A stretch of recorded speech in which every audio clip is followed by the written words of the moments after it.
He certainly did. And hello, everybody, and welcome back to OMB Reviews. I am the critic who is a cynic. Hope we're doing well. Blessed Sunday to everyone, and welcome to episode 287 of the Welcome to Asgard podcast. This is the Chosen of Valhalla September stream part 2. I was trying to name it part 2, and then I blanked on spelling it. I was sure it was Deux, but then all I could think of was like Deus Ex Machina, and then I got just a little bit confused. I confuzzled myself a little bit there, but I am joined by my chosen. It's not just the Mr. Roy show this week, but Mr. Roy, I want to say thank you again for joining me last week in part 1 of the September stream, introducing us to Santa Jaws, but apparently he'll talk about a little later one of the apparently a film worse than Santa Jaws, which I didn't think was possible. So we'll hear about that from him. But hello, everyone in the chat. As y'all are coming in, please make sure you smash that like button, light up that fire button. Well, actually, you can't do that because I didn't have time to set this up on Odyssey. But we are live on DLive and also now on Twitter, since technically Periscope is finally actually going away. And so now it's just Twitter. I don't know exactly the name for it, but if you're watching on any of those platforms, if you can like it, share it, subscribe, all that good stuff. And let me go ahead then and introduce my chosen. And for those that have not ever been in the chat before on chosen streams, I do try and give as much as my focus to my chosen. And so if I don't comment on a question or respond to a tag or anything like that, again, I do apologize if you're hurt by that. But hey, the chosen, they get my attention. So let's go ahead and go through, starting off first off with the Mod Major General of the channel, and that is of course Laura. Laura, how's it going? Hello. You. How's it going? Oh, it's going fine. We're hacking the Iron Man here in Chattanooga, so there's tons of streets coned off. My dogs are kind of upset because there's music being played, because where my house is, like, literally we're right next to one of the routes, and so there's people there playing music trying to give motivation to the Iron Man competitors. So, oh yeah, it's they hate it. So that's why it took me a little while to actually get everything set up, because I was trying to get them inside, and they were just like sitting down like, no, there's stuff going on behind this fence, and we don't like it. What do you mean, come inside? So we're on guard. Exactly. But how are you doing? Good. I thought the Iron Man involved swimming. Is that not? Am I thinking of something wrong? It did does. here. Yeah, it's a part. It's like there's a multiple part to it. And from what I could see, they were on the cycling part. So they have, like, there's a cycling component, there's a swimming component. There is, I guess there might be a running component too. Yes. But it's like tons of stuff. Yeah. Stuff that when I hear what they do, I'm like, yeah, no, that's okay. You can have fun with that. I'll just, keep eating my cake and, mints and other stuff like that. You can have your. What, do they have like a river nearby, or where's this Yeah, water Tennessee park River. at? Yeah, absolutely. Yeah. So, I love our location because we are, not to give too much information away, but we are in distance of being able to actually have access to see the actual Tennessee River. And it's beautiful. It's a beautiful river. Oh, cool. Yeah, Joe has friends who are into that kind of stuff. I mean, Joe runs herself, but she has friends who do that. Oh God, they go to like Hawaii and they swim in the ocean for like miles and then run up hills, and just the thought of it just makes it makes me sweat just thinking about it, because I'm like, that's more exercise in a day that I'll probably ever do in my lifetime. The amount of work I could do the swimming part, I pretty much float at this point, but I may not set any records in the swimming part, but I can get in the water, and as you said, like, I would be the same. I'd float, maybe do some strokes here and there, but mostly float. Yeah, that running would kill me though. Oh my God. Yeah, I can't imagine. The cycling, I think I could do as long as there's no hills. But hey, here in Tennessee, we got hills.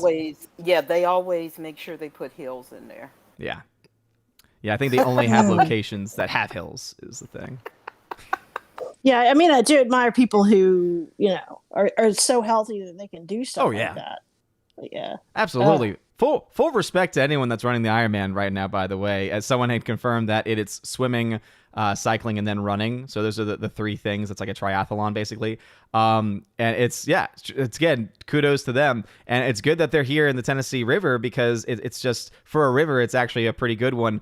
Someone had in the live chat, I saw someone mention the Mississippi. Yeah, I would never swim in the Mississippi River in New Orleans, because if you think about it, it's the end point of the river, meaning any garbage, any pollution, any just disgusting thing that could be at some point dropped into that river anywhere upstream, all comes down, all gets experienced in New Orleans, which is why the water is disgusting by the time it gets here. That just sounded like really Trump-like thing that you just said. It's a mighty good river. It's the best river. It's the best river. Well, in this case, it's the worst river ever. I mean, honestly, why would they even have it? Mississippi, you should be ashamed for letting your name be after this river. Yeah. Tennessee's nice. One of the guys I listened to on the radio, he was retiring. He's on the air for like 30 years, and they got Trump to call in. And when he was doing his goodbye party, it was like Trump had no idea who he was. He's just like making stuff up as he went. It was pretty hilarious. Like a typical politician, just like, oh yeah, you. That kind of reminds me of my wife and I watched all the Austin Powers films recently. And when it's in the first one, and they're in Vegas, and he's just walking around, he says, "Oh, there you are." And he's like, "Hi, do I know you?" "No, but you're there." "All right." For some reason, that's what popped into the head. Gosh, it was really funny. He was just like, and he wouldn't stop talking. He just kept going on and on. Yeah. Absolutely. But otherwise, us thinking of things that that are not going to be things that we're going to try anytime soon. You're doing pretty well. Oh, me? Yeah. Thanks for asking. Yeah. I'm super. Thanks for asking. I'm super. Thanks for asking. Yeah, I'm gonna have to run get lunch though at some point. That's what all the texting was about. Oh, the texting. Yeah, I was like, "Ooh, food, yes, please." Oh. What kind of? All the restaurants around here are not using the delivery services anymore, so I'm doing way more running around than. Yeah, I don't know, some kind of oh, puppies. Oh, yeah, puppies. Sorry, I'm muting my microphone. Just they're barking at dog ghost, I guess. What's going on? I don't know. My wife is coming in to grab the dogs. Both of them. Yes, yes. Bye. So, thank you, Freya. Yeah, sometimes they just freak out. They forget that, oh, wait, that's right, mom's home. And then someone comes downstairs and they think, it's a stranger, it's gotta be. It's like, no, it's just mom. It's just mom. They're crazy. But anyway, apologies to anyone who had headphones and was like, oh my gosh, dogs. But so yeah, it's constant barking over here. Oh, yeah. But we welcome that here, because if it's going to happen on my end, if it happens on your end, hey, I have no excuse, so I have no problem with it happening with y'all. And also, I love dogs, so dogs are cool. Dogs are cool. Dogs are pretty cool. So where are y'all getting food from, I guess, was the question I was originally asking before the dog scared me. Just the local Chinese place down the street. So it's not far. Yeah. Very nice. And you said something about the restaurants not doing something. Oh yeah. So I don't know. They did some kind of like local fee around here for DoorDash. So a lot of places are like either not doing DoorDash or they charge like all these extra fees and stuff. I'm just like, I'll just go get it. Jeez. Yeah. Oh, wow. It's like, it's so funny though, because like when like we say these things out loud, because I know like I have this stuff that when it happens to me, I say things out loud and I'm like, oh wow, it's like, oh wait, I have to spend that much. Fine, I'll just actually go and get it the old-fashioned way, because like we're just so used to like things being delivered and it being reasonable, like having a reasonable delivery fee, and then it's like you get to a point where you're like, fine, I'll walk out the door, get it myself. Anyway, that's for some, because I had experiences. That's what I used to do when I got Domino's in New Orleans a lot, because the fee was so high, and then you had to tip. Oh yeah. And then all of a sudden I was like, wait a minute, this great, buy 2 mediums for $5.99 each deal is doubling in price just because of tip and everything else. So I was like, I'm just go pick it up then, and then I don't have to worry about any of that stuff. Oh yeah, it's when you get used to something like that, and then it's not there anymore. It's like, oh, it's a convenience now. I have to work, my life around not having that convenience anymore. It's the very definition of what we would call like that first world problem, right? Where it's like, oh gosh, I can't believe I have to go, and Typically, when drive people to use the that stuff, I'm like, restaurant. whatever. But this is the kind of thing where I'm like, yeah, this is definitely something I can admit for myself too. It's like, yeah. But there's all these DoorDash shenanigans going on. It's Oh. like drivers are saying that they weren't getting the tip. That like the app is kind of cutting out part of their tip. Oh no. And then and a lot of the people that work at this is all from TikTok. So this girl that worked at Chili's was saying that she had to work as a waitress, and then she was also doing DoorDash orders. But she's not getting like any extra pay or tip for that. So it's like putting all this like burden on people who work in restaurants, and they're like, okay, we're not making any extra money for all these to-go orders now.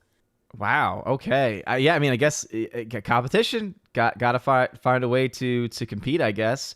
And I'm just happy to hear that there are businesses open in your neck of the woods, just because of just all the businesses that had to close during this time in California. Well, like everything, the chain restaurants did fine.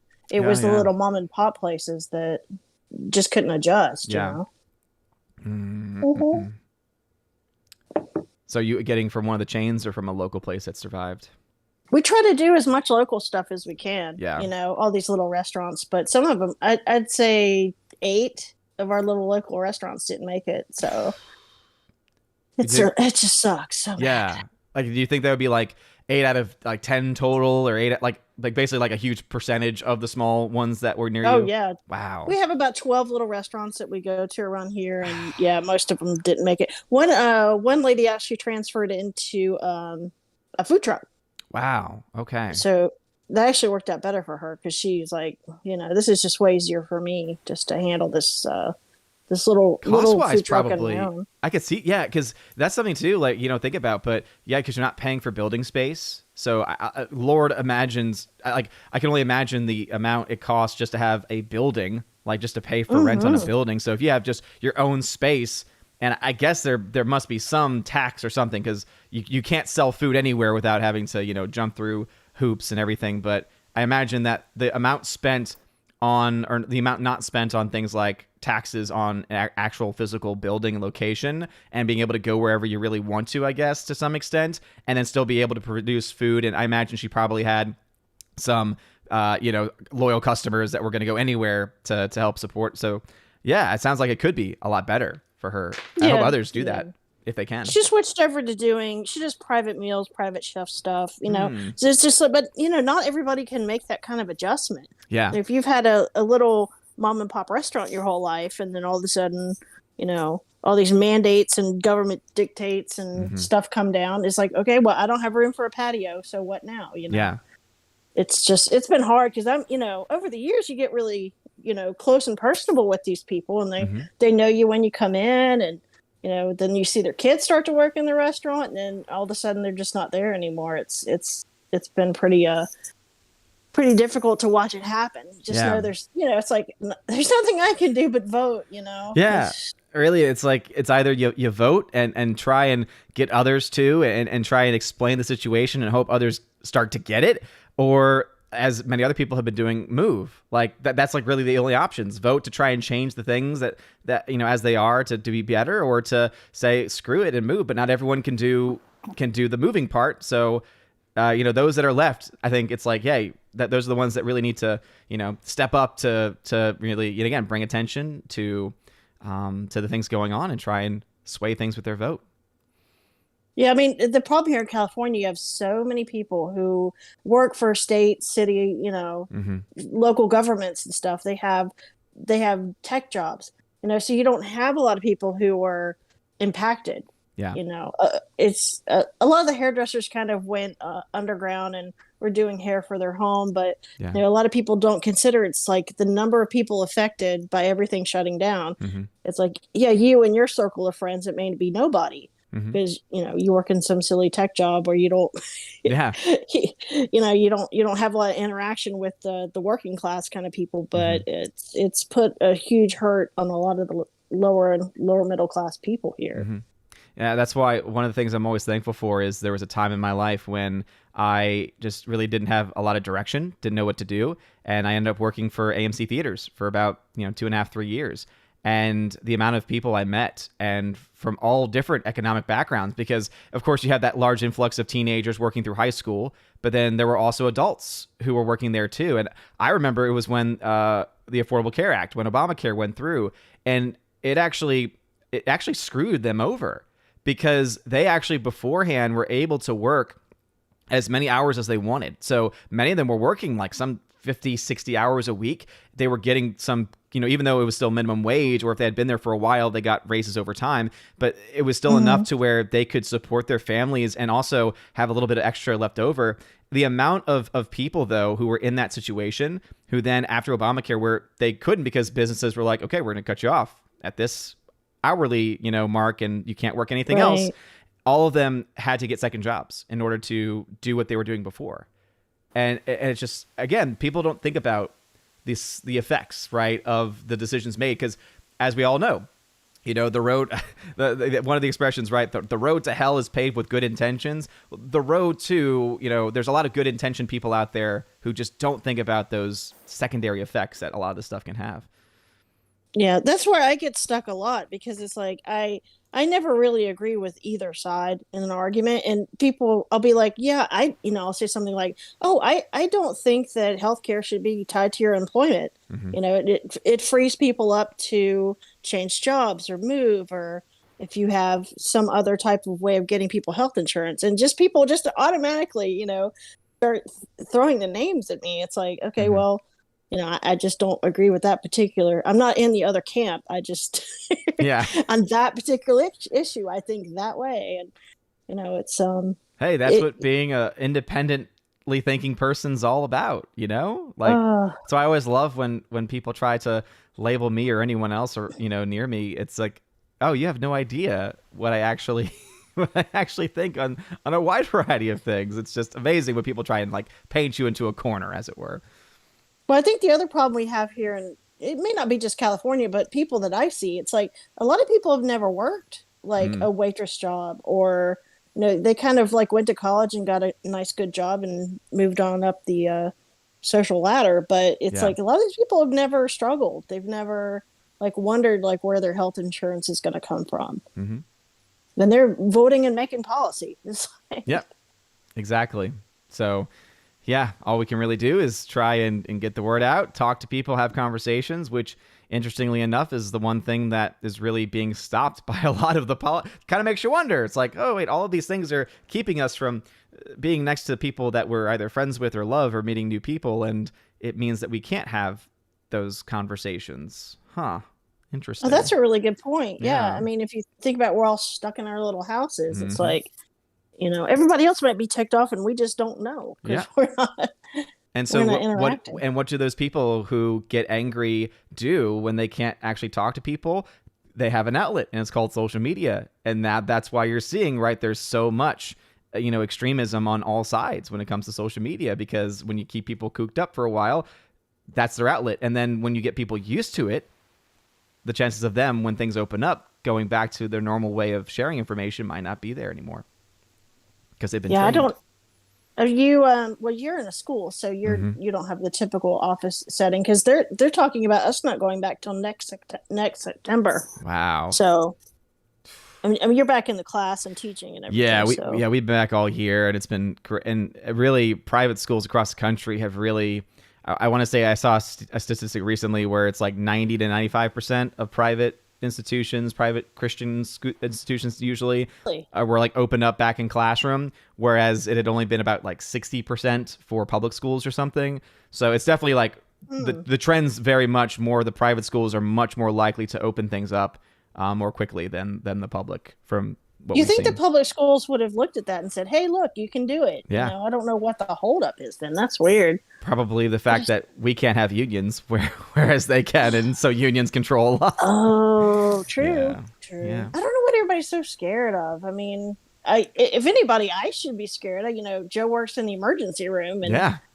trust me, they pick up everything. Oh yeah. The stuff that she's been exposed to. It's like the two most dangerous jobs as far as like picking up illnesses and diseases are any type of healthcare field work and teaching, because you, again, like whether it's you're in a small, like whether you have daycare or whether you have high schoolers, it's like you're putting your faith in the hands of children whose minds are developing, who don't know exactly how, if I, rub my hand on my nose and I don't use sanitizer after wash my hands, and then I start to touch my test and I give that back, or they don't understand. They don't get it. So yeah, I'm right to a lesser degree, because obviously hospital setting, you get more extreme cases, but it is interesting how like teachers and doctors and teachers and nurses, teachers and anyone who's in the healthcare industry are the most susceptible when you really think about it. Oh, I guess I have two canaries in the coal mine then. There you go. Yeah, exactly. Yeah, she wasn't really, through the whole pandemic, she wasn't really worried at all. I'm sorry, Tina. Go ahead. No, I was just going to say, and police, and firefighters. First responders for sure. Yeah. Crime scene techs, property room techs. Yeah. Yeah. Absolutely. Thankfully, my brother-in-law, who's a cop, he retired like right before all these shenanigans started. But yeah, she wasn't really worried until when the Delta hit. She started seeing a lot of younger people come in. That's when she was like, I'm seeing a lot of 30-year-olds. Yeah. In the emergency room. I was like, oh, that's not good. No. So. And that's why I've always appreciated, like, when you talk about things that are going on just from what you're seeing, because we always hear about the overflowing of hospitals, but then we have these stories come out about how there's certain hospitals that are not, but then there's also certain hospitals that are, right? And it's, for me, I've always been like, the truth is in the middle, right? Where it's like, I bet there are some hospitals that are at capacity and there's others that are not, and guess what, both of those things can be true. And the question is, what do we do about the ones that are, and how can we help alleviate it? Right. Well, the problem you have now, I mean, of course, COVID is, it's contagious, and it's everybody's scared of it because they don't really know a lot about it. But the problem now is you have nurses who are just like, I just really don't want to do bedside care anymore. Yeah. Just like, because they can't go home to their families. You know, it's like they're kind of, and plus it's just, it's exhausting, trying to deal with something that's contagious. You have to wear all of the stuff, the PPE. Yeah, absolutely. And also, they started off like being promoted as like the heroes of the pandemic, and now that mandates are happening, now all of a sudden, since some of them, just have either medical reasons to not get it or religious reasons, now some of them are being demonized, and I can understand why someone might not want to, put forth all the effort that they're putting through, and then also at the same time be treated that way, Yeah, Joe's very vocal about it, and she kind of lets people have it if they get out of line. But she's just like, this last wave, like everybody's like mean, like everybody was scared the first couple waves, but for some reason this particular wave, everybody's just been angry, and she's like, look, I don't want to be here either. It's like, I know you're sick and you don't feel well, but we've been doing this since last year, and we're all ready for this to be over too. Yep. Absolutely. Yeah, but hospitals are full all the time. I mean, you can't use that as a measure of anything. Yeah. It's funny. It's like, when you're in school and you have that really good math teacher and they give you the word problem, and it always has like, more information than you need to solve the problem. That's how I feel like the COVID discussion is right now. It's like people are throwing out, all this random information. It's like, well, a lot of that really, it sounds bad, but it's not really relevant to what's going on right now. Like, numbers without context mean very little. You need to have the entire, it's like, people will mention, this is something I bring up in my class, because we're actually talking about right now the seeming tension between faith and science and how it really isn't there. It's actually more of a philosophical debate more than anything else. But I mentioned saying, I even bring this up in my class. I said, we hear this expression, trust the science. And you think to yourself, wait a minute, this doesn't make any sense. If they were saying trust the scientific method, I'd say, amen. Absolutely. Yes, absolutely. I will put my trust in the scientific method, I like that. I'll use that from now on. Yeah. Trust the scientific method. Because if you actually study it, you realize, oh, wait a minute, it's a circle. It doesn't just stop. It's not just, oh, here it is. You got to trust this. It's like, no. More information is going to come in and it's going to develop, right? And we've seen that already from multiple things going on right now, right? With 6 feet, then 3 feet, one masks, multiple masks, no. Like, again, it's not that necessarily, obviously in the case of Fauci, there's a whole other thing going on there. But in most part, I would say it's not that people are just, lying. It's more so data's coming in. People are interpreting the data, and sometimes they interpret it correctly, sometimes they don't. And that's why, as I said, numbers without statistics, or rather numbers without context, are meaningless. Yeah, and I think it's even worse right now because a lot of people don't trust the CDC. And they don't trust. I mean, for a long time, I really haven't trusted the extremes of the media. Oh yeah, it's like you guys have an agenda. So it's like, where do you go? mm-hmm. Yeah, exactly. People are laughed at for going on Facebook, but it's like I have no idea where I'm supposed to get reliable information. Exactly. Yeah, because you'll hear all this stuff from maybe one direction, and then you'll hear others from another direction, and that's why, as I said, usually the truth is somewhere in between. And I think it's important. You always hear, the other one I bring up is, for instance, we hear about the effects on the polar ice caps. So you hear about massive loss at one of the poles, but then you don't hear about massive growth at another one of the poles. And so it's like we kind of got to have the full picture to really say, okay, what's actually going on, and what can we do if we can do anything, and what impact will it have, if any, right? Those are the questions. That's why scientific method's a beautiful thing, because you ask questions, you make up hypotheses, you test them. Maybe they turn out to work out, maybe they don't, and then you keep going through. Anyway. Yeah, when I was in school, it was the Ice Age that everybody was supposed to be terrified of, this Ice Age back in the 70s and 80s. And then I took because I was so concerned when I was in college, I took a class that focused on, like, I don't remember what they called it, physical science, or it was focused on the atmosphere and stuff like that. And my professor was like, we don't know. It's like people are telling you that we don't know. Yeah. It's all a theory, it's just, we don't have enough information, basically. Absolutely. And that's why when we look to, the aspects of things being scientific theories, people often just think theories are fact. And it's like, no, a theory is a theory, meaning that there's data points that have been tested and have turned out to be true, but it doesn't mean that we know everything about that theory. Right? There's more information that can be uncovered. And by the way, I hope everyone's been enjoying this scientific science with OMB Reviews, chosen of all. Well, it's like sometimes there's so much going on in the political world. It's like it spills over into movie discussions and stuff. It's just absolutely, it's what's going on right now. Yeah, especially in my life. Goodness knows, it's what's hot right now. Okay, well, I'm gonna have to order some Chinese food, but I will be back. Okay, that's why I figured wanted to let any conversation happen through that, because I knew that you had to head out for a little bit. So jump back in when you're ready. Take care of the fam. Yeah, take care of the fam. Always. I'll be listening. I'll be back. All right, sounds good. Okay. All right, we also got Mr. Roy joining us once again. Mr. Roy, how's it going? That's going good. Awesome. So have you only seen that one film, which we'll talk about later, since last week, or have you been able to see like a few others too? It's been that only film. I've been quite busy with fixing stuff around the house and all kinds of shenanigans. Oh yeah, and then the crazy work schedule, that kind of thing. Actually, I've been off. I'll be off for about 7 days. I'm on call though, so I'm on call for the next 3 nights. Okay. But they don't call me in. I'll be 7 days off. Okay, nice. That sounds wonderful, having some date. Now, is it that if it hits a certain time that you're not going to be called in, or do you have to be ready for the call between a certain range of times? The call on nights is between 4 p.m. and 10 o'clock. So after 10 o'clock, I could do whatever I want. Okay. Yeah. So that's a long stretch of time, but at least it's because at first I know that you work nights. And so at first I was, I hope that you don't have to be like 10 p.m. to 5 a.m. or something, like just waiting for a call, because that would be awful. Nah, it's days and nights. So it's a weird 28-day schedule where you work like 4 night shifts one week. You work 6 days. The second week is 3 day shifts and 3 night shifts.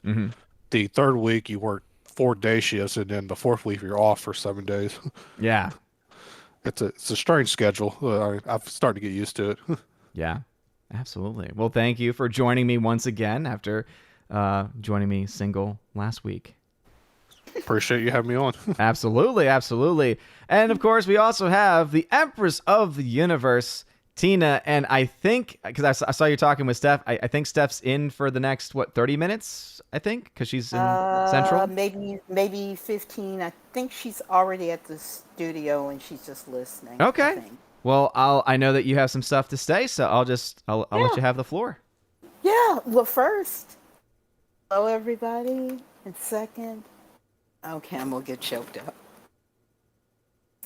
Thank you all so much about GoFundMe.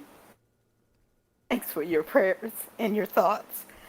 And the idea that we hit the goal, well, we were like, Steph, weren't we like halfway there, 24 hours in, and then 48 hours in, we went over the goal? And I kept telling her I was scared to look at it because I thought it was going to vanish. And then GoFundMe contacted us and was like, okay, you need to set up, your bank account and everything. And the money started coming in, and it's gone to so much. It's gone to my movers, supplies that I needed. You all should see my living room and my den and my bedroom. I've got boxes almost up to the ceiling. And I kind of lost it last week because my middle sister, who had lived with me for a few years and then packed up and moved out west, and I really didn't go in the guest bedroom. And I'm thinking, well, there's not going to be that much in here. And I go in, and it's like she had crap hidden behind stuff and under stuff and in closets and on shelves. And it was like every time I turned around, I found something else. And I lost it last Sunday. And I was glad my brother was here. So everything now I think is pretty much packed up. I got my coffee maker and stuff to pack up tomorrow when I use it, and I got a rental car so I can get back and forth. But I've had friends that have run me on errands, and the GoFundMe has really helped. So thank you all so much. Thank you all so much. And thanks to Stephanie because she's the one who thought it up. I never would have thought of it. She kept saying, Tina, you would have thought of it. I was like, I never would have thought of that. And on top of it, I would have felt so odd asking for something like that. And she said, there are people on GoFundMe asking for boob jobs. This is your life. So, yeah, I'm looking forward to getting out of here. The movers will be here between 9 and 9:30 Tuesday morning. They said it should take them about 3.5, 4 hours. They've got a 3-man crew. The stuff that I'm going to get rid of as far as junk, they added a little extra for that, so I can get rid of that. No appliances to move. And I just feel very blessed. Thank you all. Thank you all for that. Okay, now my rant. Okay. Well, I just want to say thank you for sharing that, and by extension, again, thank you to everyone who did donate. And yeah, I mean, the fact that within 2 days, less than 2 days, we were able to meet and also exceed the goal was just phenomenal. And I can't believe it. Yeah, and because I knew that everyone here in the community would step up. I honestly didn't just expect it to be as robust as it was. Like you said, I knew that people were going to step up. I knew that people were going to, be able to offer help. But to that extent, the fact that I had already asked permission to talk about it on Friday Night Tights, and then I got to the point where we had already reached the goal, and so I was like, I'm still gonna mention it, of course, but it was just, again, it was truly amazing. So I just want to, again, just from the bottom of my heart as well, say, one, of course, thank you to Tina for being an amazing person, and I think this hopefully helps you know just how much you are loved in this community, and how much you are appreciated in this community, and how we are more than willing to step up for our people when they're in need. And again, thank you to everyone who was able to donate and help out. And again, thank you to Tina. Yeah, Steph posted, I won't be on Tuesday because I won't have internet hooked up, and I'm just the movers will get everything there on Tuesday, and then I'm going to come back to this old apartment, pack up like my toiletries and like that, and then Wednesday I'll have a full day where I can come back here, do some final cleaning, do a walkthrough, make sure I have everything, and then Thursday they can take their keys back.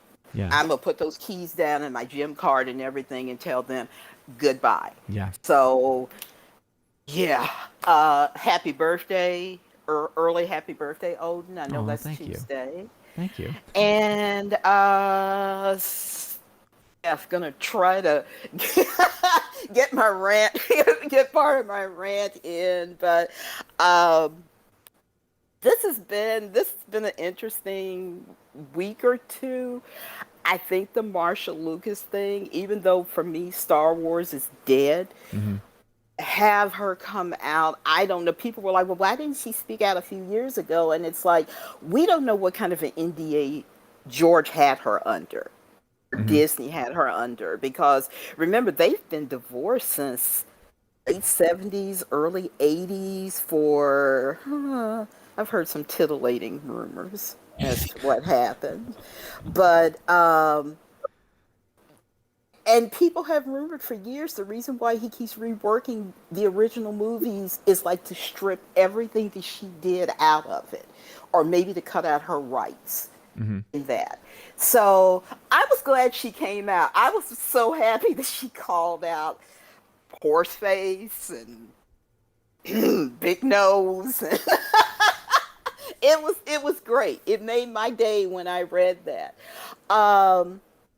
But Stephanie and I, see, we Valkyries, we talk by phone. We're just not here in the chat. We talk on occasion. And Stephanie and I got to talking about Dune. Dune. And Dune, well, Stephanie really hasn't kept up with it the way I have. Yeah. So she got a really good look at the cast. Oh, no. Denis has not won her over with the cast. I'm sorry. Yeah. She's just, we both agree. Okay, this is what we both agreed on pretty much everything. Kylo Ren Jr., oh, boy. He either needs to grow up and we go, oh my gosh, look what he grew into, or he just needs to put a bag over his head for the next two movies. And who is that again? Which person? Kylo Ren Jr. Look at him and tell me he doesn't look like he could be related to Adam Driver. Oh, Timothy Chalamet. Whatever. Okay. Whatever. Okay. Then there's Becky, because I'm not going to call her Rebecca, because she's a moron.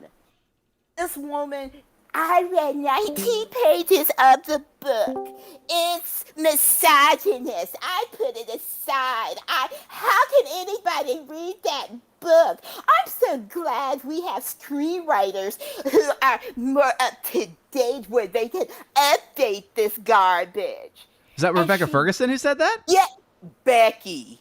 Becky Ferguson? Becky, because she doesn't deserve my respect for me to call her by her full name. Did she say that in an interview recently, or has this been around for a while? Yes, she has said it a couple of times. There is a Dune channel that they covered it, and they said, we're trying not to let this affect our opinion of her performance in the movie, but she's making it hard. Oh, yeah. She even ripped into an interviewer who said, and the guy's sitting there, and he says, yeah, I'm rereading the book again. She said, what? And he said, he kind of looked like, oh, she's scaring me. And he was like, yeah, I'm rereading the book because I was going to prepare myself. How could anyone read the book one time, let alone twice?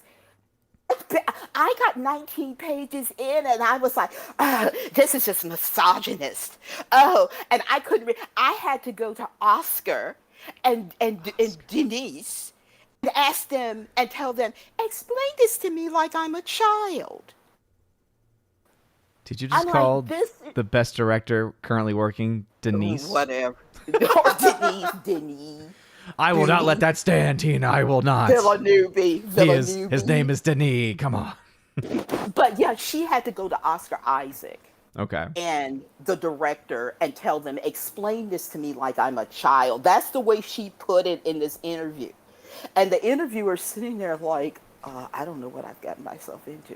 Well, also, she kind of insulted herself just then by saying, like, explain it to me like I'm. Mansplain it. Yeah. Mansplain it to me. If somebody has said, well, Becky had to have the book mansplained to her, she'd be like, plus that me and Stephanie did agree that she's as plain as dishwater. Especially compared to Francesca Annis, who played Lady Jessica in the other Dune, who was stunningly beautiful. And I even got upset with Ray Fiennes when he left her for another woman, the woman who played River Song on Doctor Who. I was like, oh my gosh, how could you leave Francesca Annis for her? Francesca's gorgeous. But anyway, I think Becky is a pretty woman. I will say that. I think she's pretty, and I also think that I think that she's talented to an extent. Stephanie said she's generic. Oh yeah, no. Again, hey, again. What's going on? Yeah. and Andrew, I asked Andrew. I said, "Where did her accent come from? I don't recognize it." And he said, "Oh, she's half Swedish." But she decided he said, "Come over here." I was like, "Oh, well, of course she did." So, that's no. Becky does not deserve my respect for me to call her Rebecca. I'm like, after I heard that, I was like, "Oh no, she's Becky." Might even call her Beck. Beck. At this point. Wow. Jason Momoa looks just like Jason Momoa. They might as well just give him his trident and say, "Okay, Duncan, Idaho, go on out into the Dune world." But is he going to be shirtless? I think that's the ultimate question for my Valkyrie. Doesn't matter, because me and Stephanie had cut him off because, number one, he has not come out against the turd. And we have already said, if the turd is in the movie longer than like at the beginning, if they don't kill her off, no, we're done with him. No, we are not. They even the director James Wan even posted a picture of Aquaman in this new outfit. Yeah. And he cut off his Instagram because everybody said, "Too bad I won't be seeing that great looking outfit because that woman is in your movie.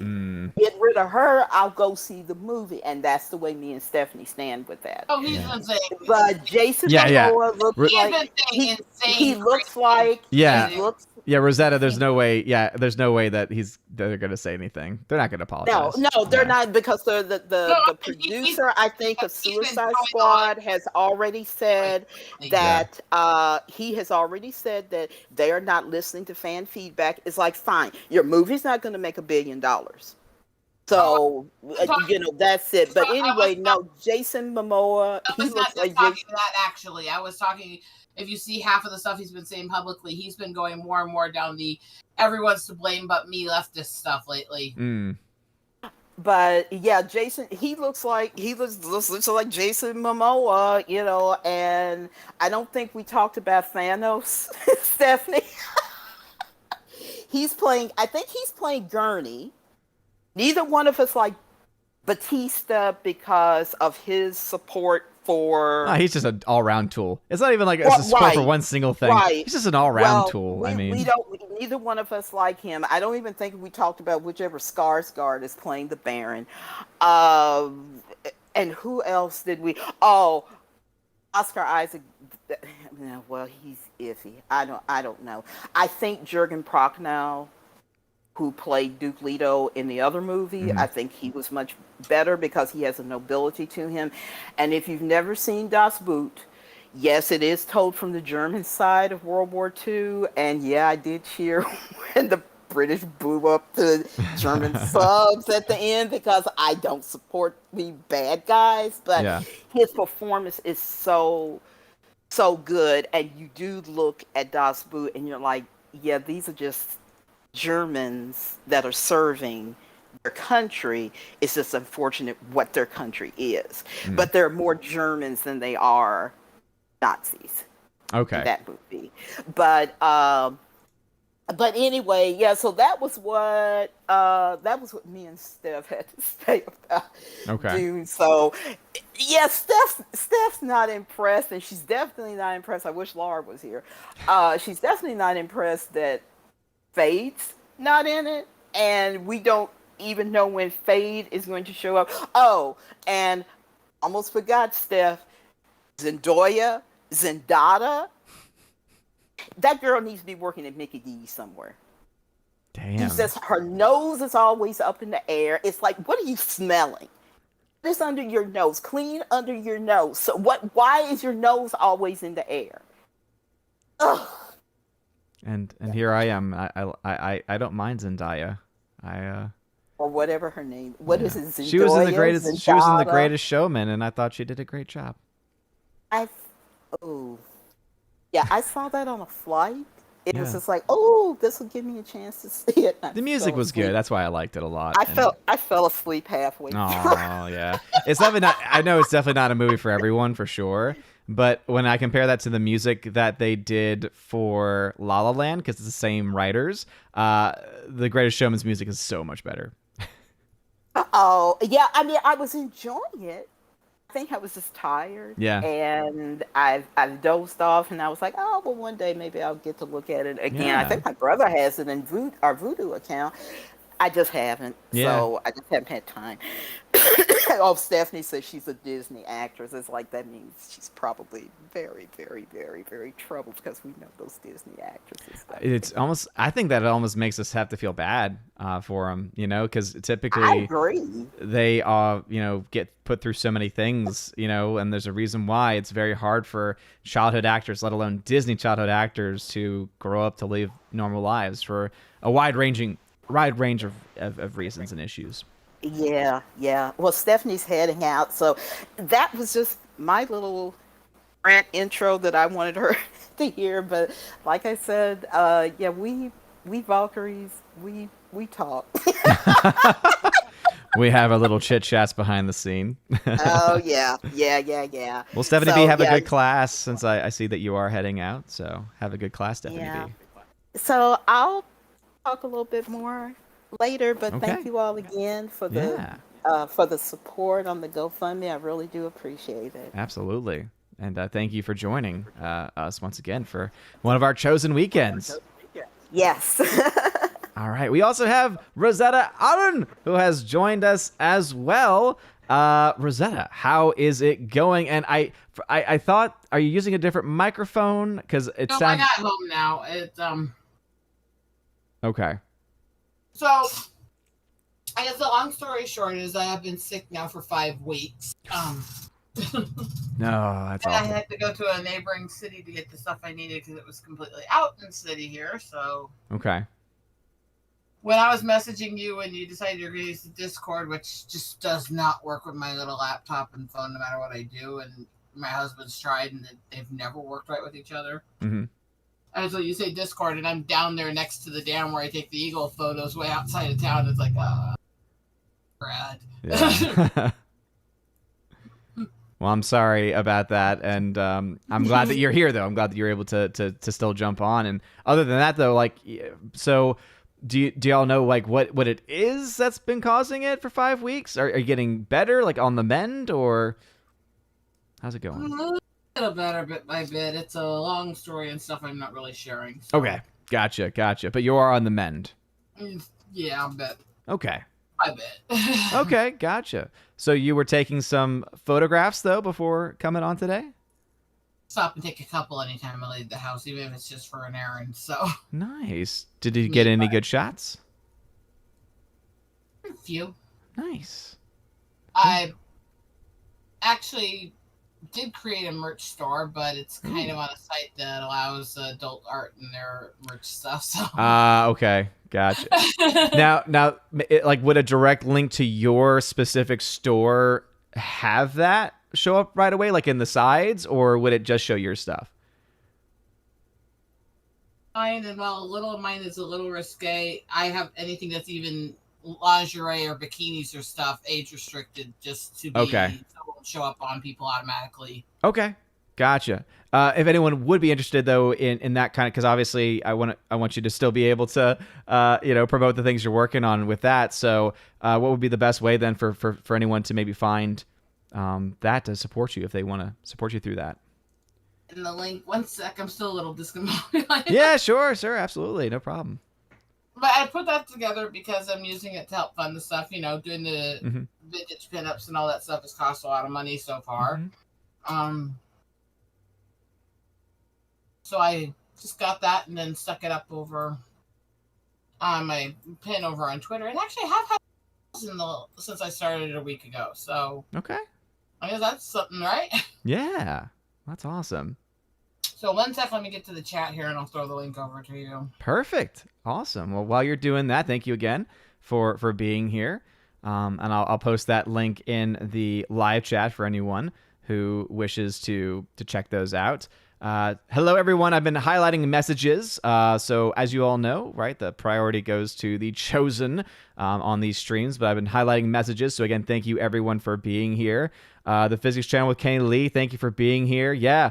It's interesting to see, this kind of goes back to what, me and Laura were talking about. Just again, the more information we get, right, the more context we get, it's very important for us to be able to, I think, not just connect the dots, but also to have everything within their proper context. And I think, unfortunately, we have this happen way too much where things are either put out of context or they are, leading us to, I got the link, so I'll post that.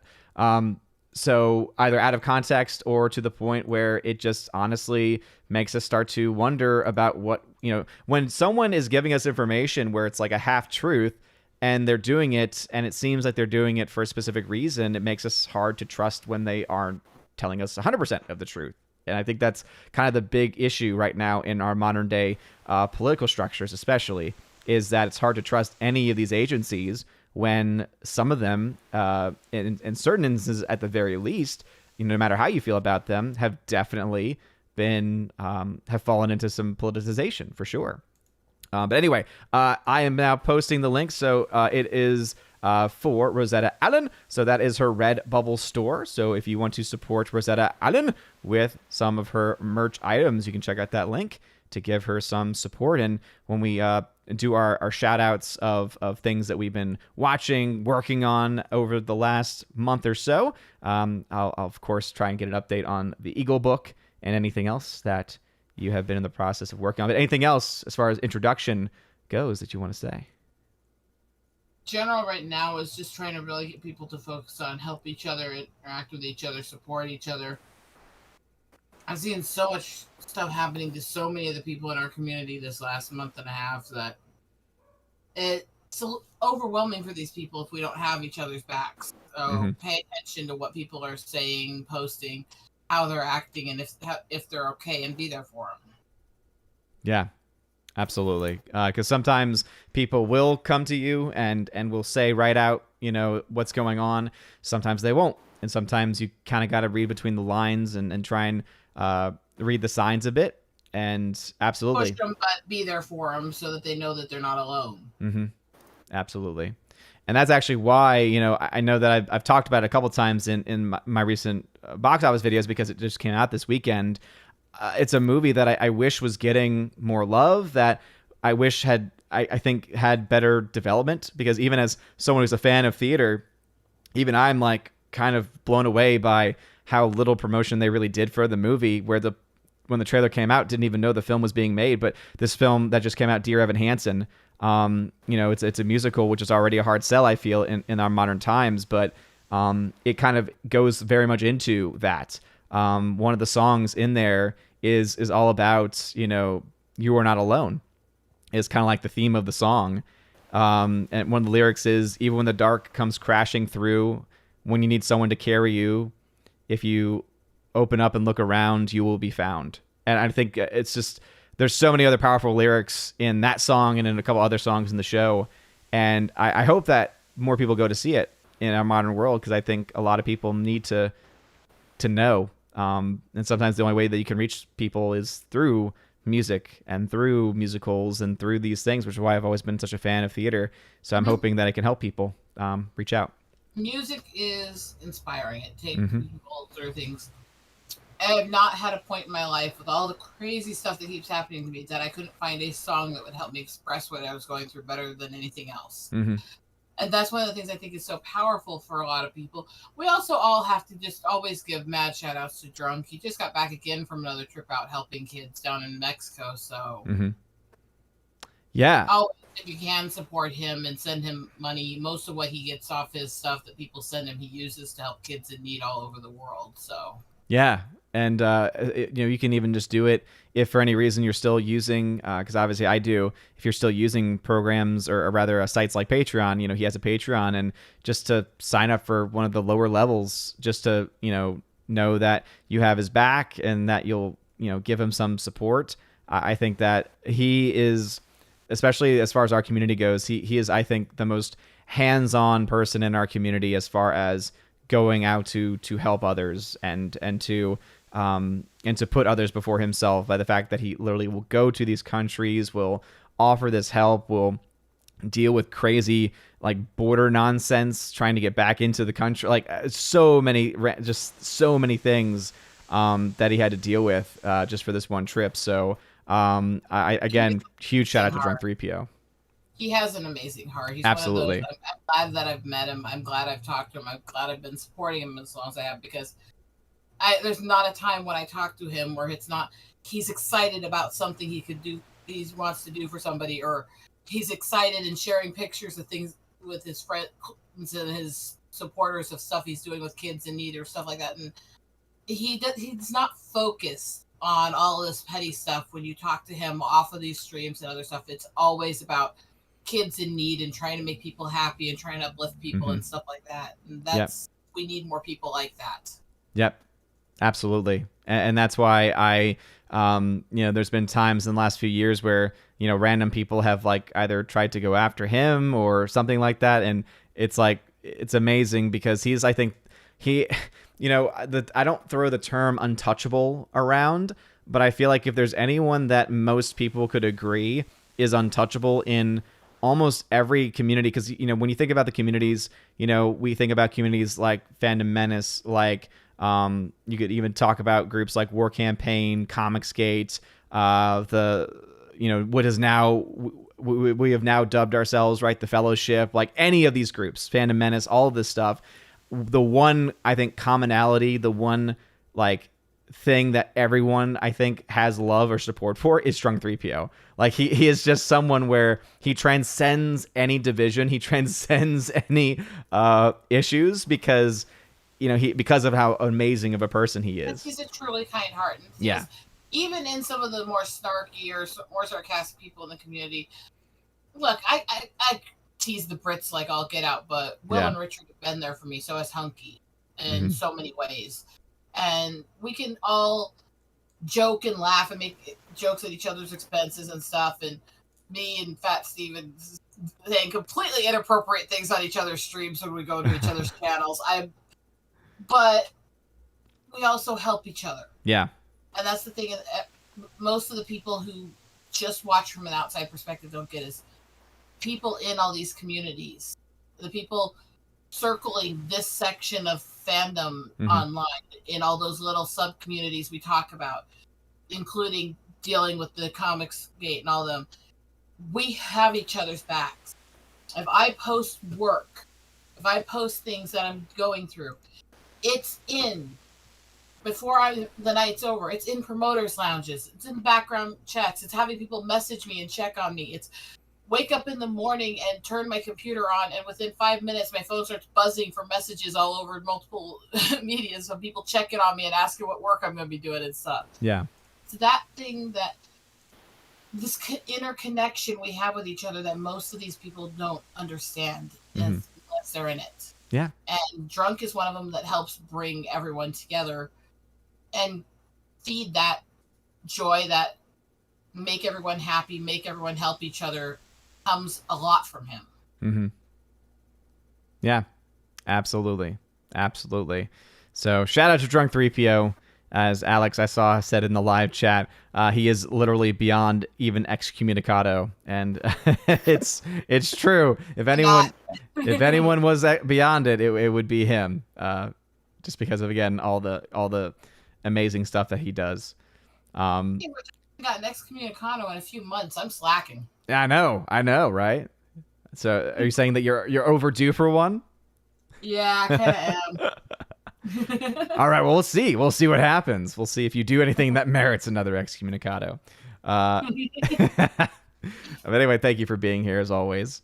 So before jumping back into The Chosen, seeing what they've been watching, things they've been working on, that kind of stuff, I'll say hello to some people in the chat. So 70B, before she left, had mentioned saying the book is phenomenal. Yeah, I mean, I've mentioned this previously where, you know, I was able to pick up the audiobook months ago when I was originally going to like try and go through it. And then it took me a little, like I started it and I wasn't quite sure how I felt about having the different voices, you know, when it's done like a play almost. I always have concerns where maybe because they're doing extra stuff, they're going to cut stuff out or abridge it. And basically, I forgot who it was, but someone specifically said this is the best version of the book, like audiobook specifically, to get.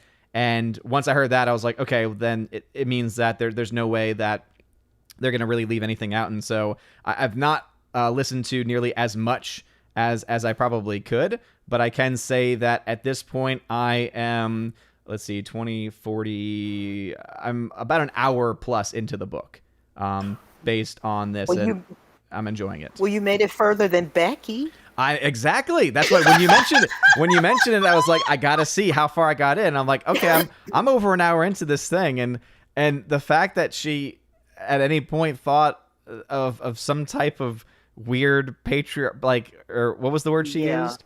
She said misogynist. Misogynist. I'm just like, yeah. I don't really see how, because there's some interaction, I guess you can say, between some of the people, well, obviously, like the talk of like concubine, like thing like that, I guess. I think maybe. that's what I think, and other people that heard her comment think. She saw the word concubine. Yeah. She didn't go any further to find out how powerful a woman Jessica is, and she just went, hey, misogyny. Oh yeah. If it wasn't that, then I can see how them talking about like the witches, and you know, I don't have all the different terms memorized, but basically that it was going to be a man that was going to be the one to be like the one, like kind of like the chosen one, I guess you could say. So exactly right. So, and then instead of it being a woman, since all women are this, that instead it would be a man, maybe that also led to her thinking like, oh my goodness, I can't believe. And it's like, yeah, this book's been around for a long time, Becky. All right, Becky. Yeah. Just call her Becky. Beck. There you go. Beck. Oh yeah, that's right, But Bex. Bex. But she doesn't deserve the B because she's using it for a different word. I mean, yeah. but yeah, that's kind of what people on some of the Dune channels were saying. That I know one Dune channel. He's really, really into the books and everything, and I've watched him in the past. I can't remember his name, but he was trying to kind of play it off. But it's like, this is like the Lord of the Rings fan base. You don't cross people in the Dune fan base. If they think Star Wars and Star Trek are hardcore, no, they haven't seen anything until they get to Lord of the Rings and Dune. Well, for Dune especially, it's a smaller base. Fan of both, I agree. Oh yeah, absolutely, absolutely.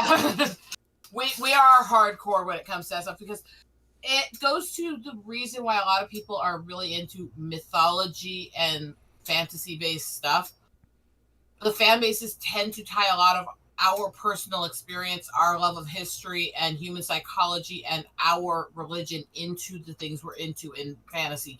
So if we are a fan of something in fantasy, we are hardcore. We are, don't screw with us. Don't screw with who the author was. Mm-hmm. Yeah, and that's kind of going back to, I want to say we had even talked about this on a show months ago. It was about A Wrinkle in Time. In fact, Rosetta, didn't we talk about that back and forth? Yeah, that was one of my favorite authors growing up. Yeah. I remember us talking about that and how I was ticked off when the movie came out because one of the things that they did was they stripped Christianity out of it. And if you know anything about not just the author but also the book, without Christianity, it has no soul, which is why that movie sucked. The book directly says that one of the greatest leaders that helped bring peace to people, when they were talking about people to remember and think of to prevent yourself from being sucked in by the evil, they were talking directly of Jesus in part of it. Mm-hmm. Yep. And yes, the author was complicated because she was one of those many paths to heaven types, but she was also, her personal views, very Christian. And yeah, I don't agree with her on everything, but she was very Christian in her writing and what she wrote.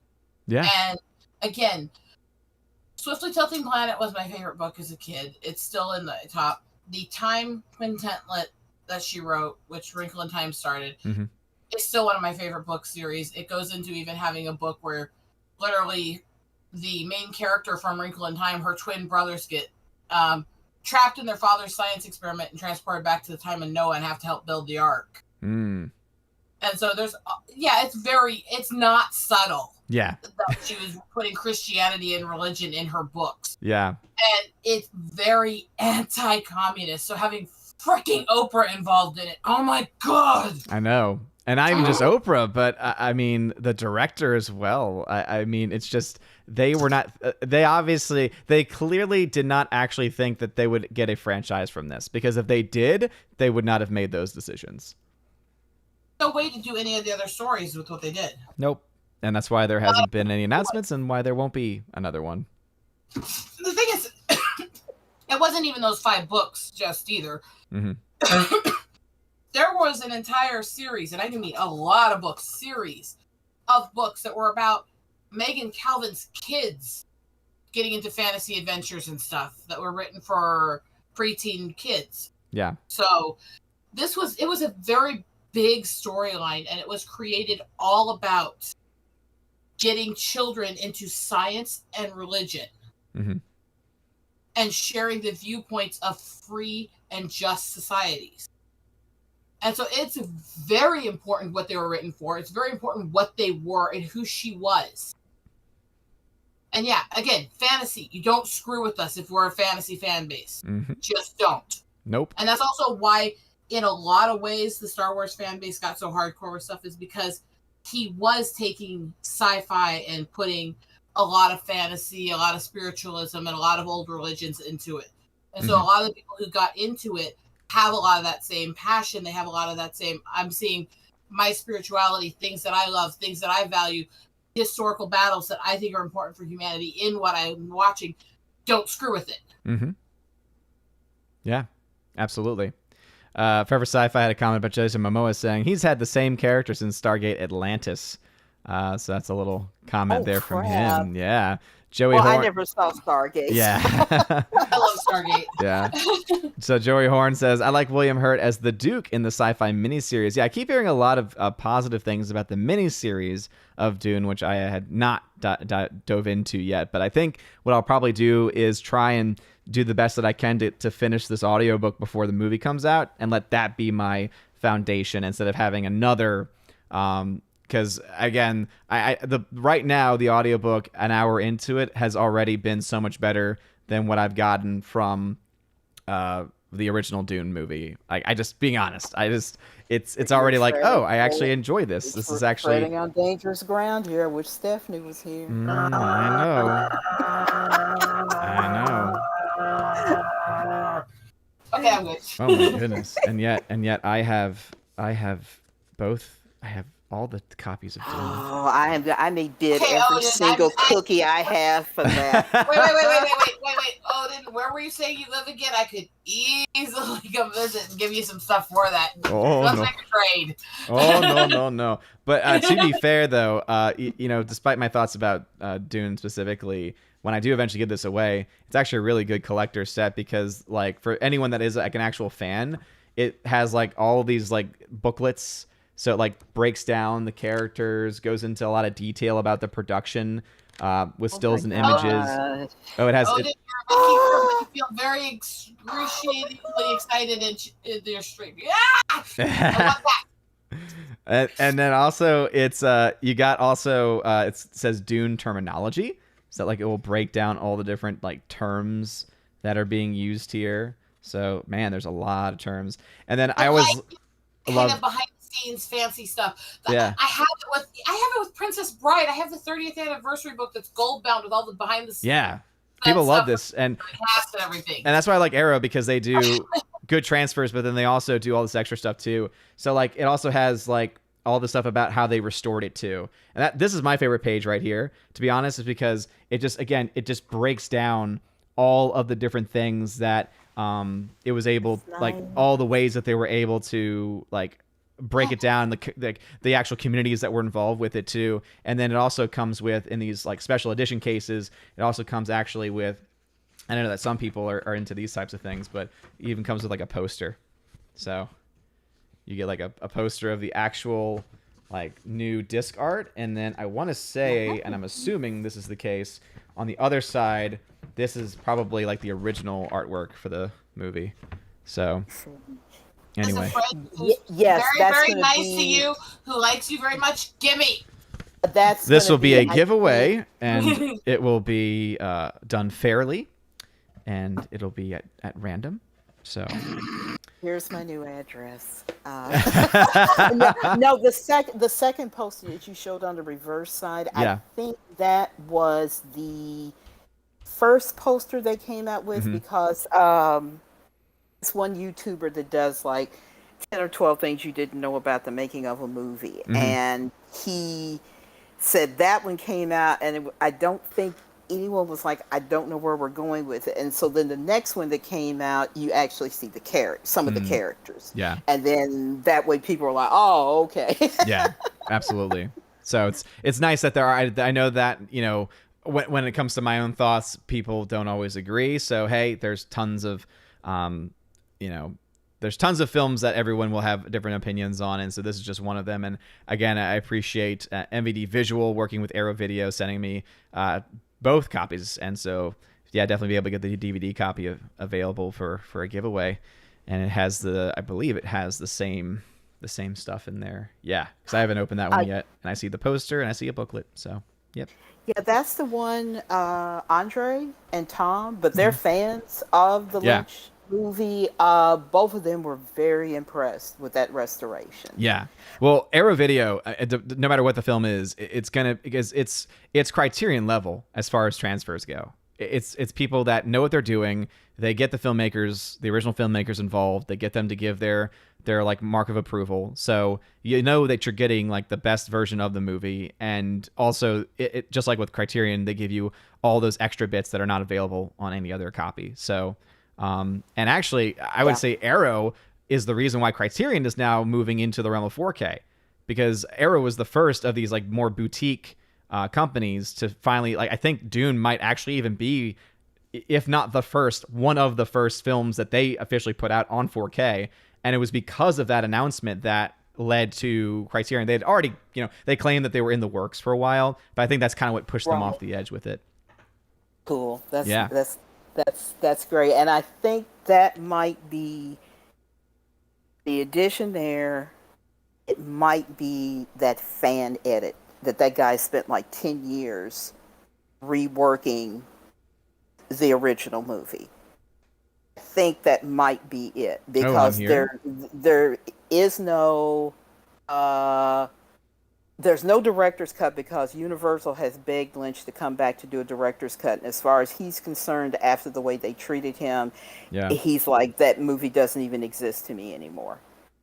So yeah, I want to say that they have most of the same features, but from the 4K one, let's see, it says brand new 4K restoration from original camera negative 60-page perfect bound book featuring new writing on the film by Andrew Nett, Christian McCree, Charlie Brigden, and American cinematographer interview with sound designer Alan Splett from 1984.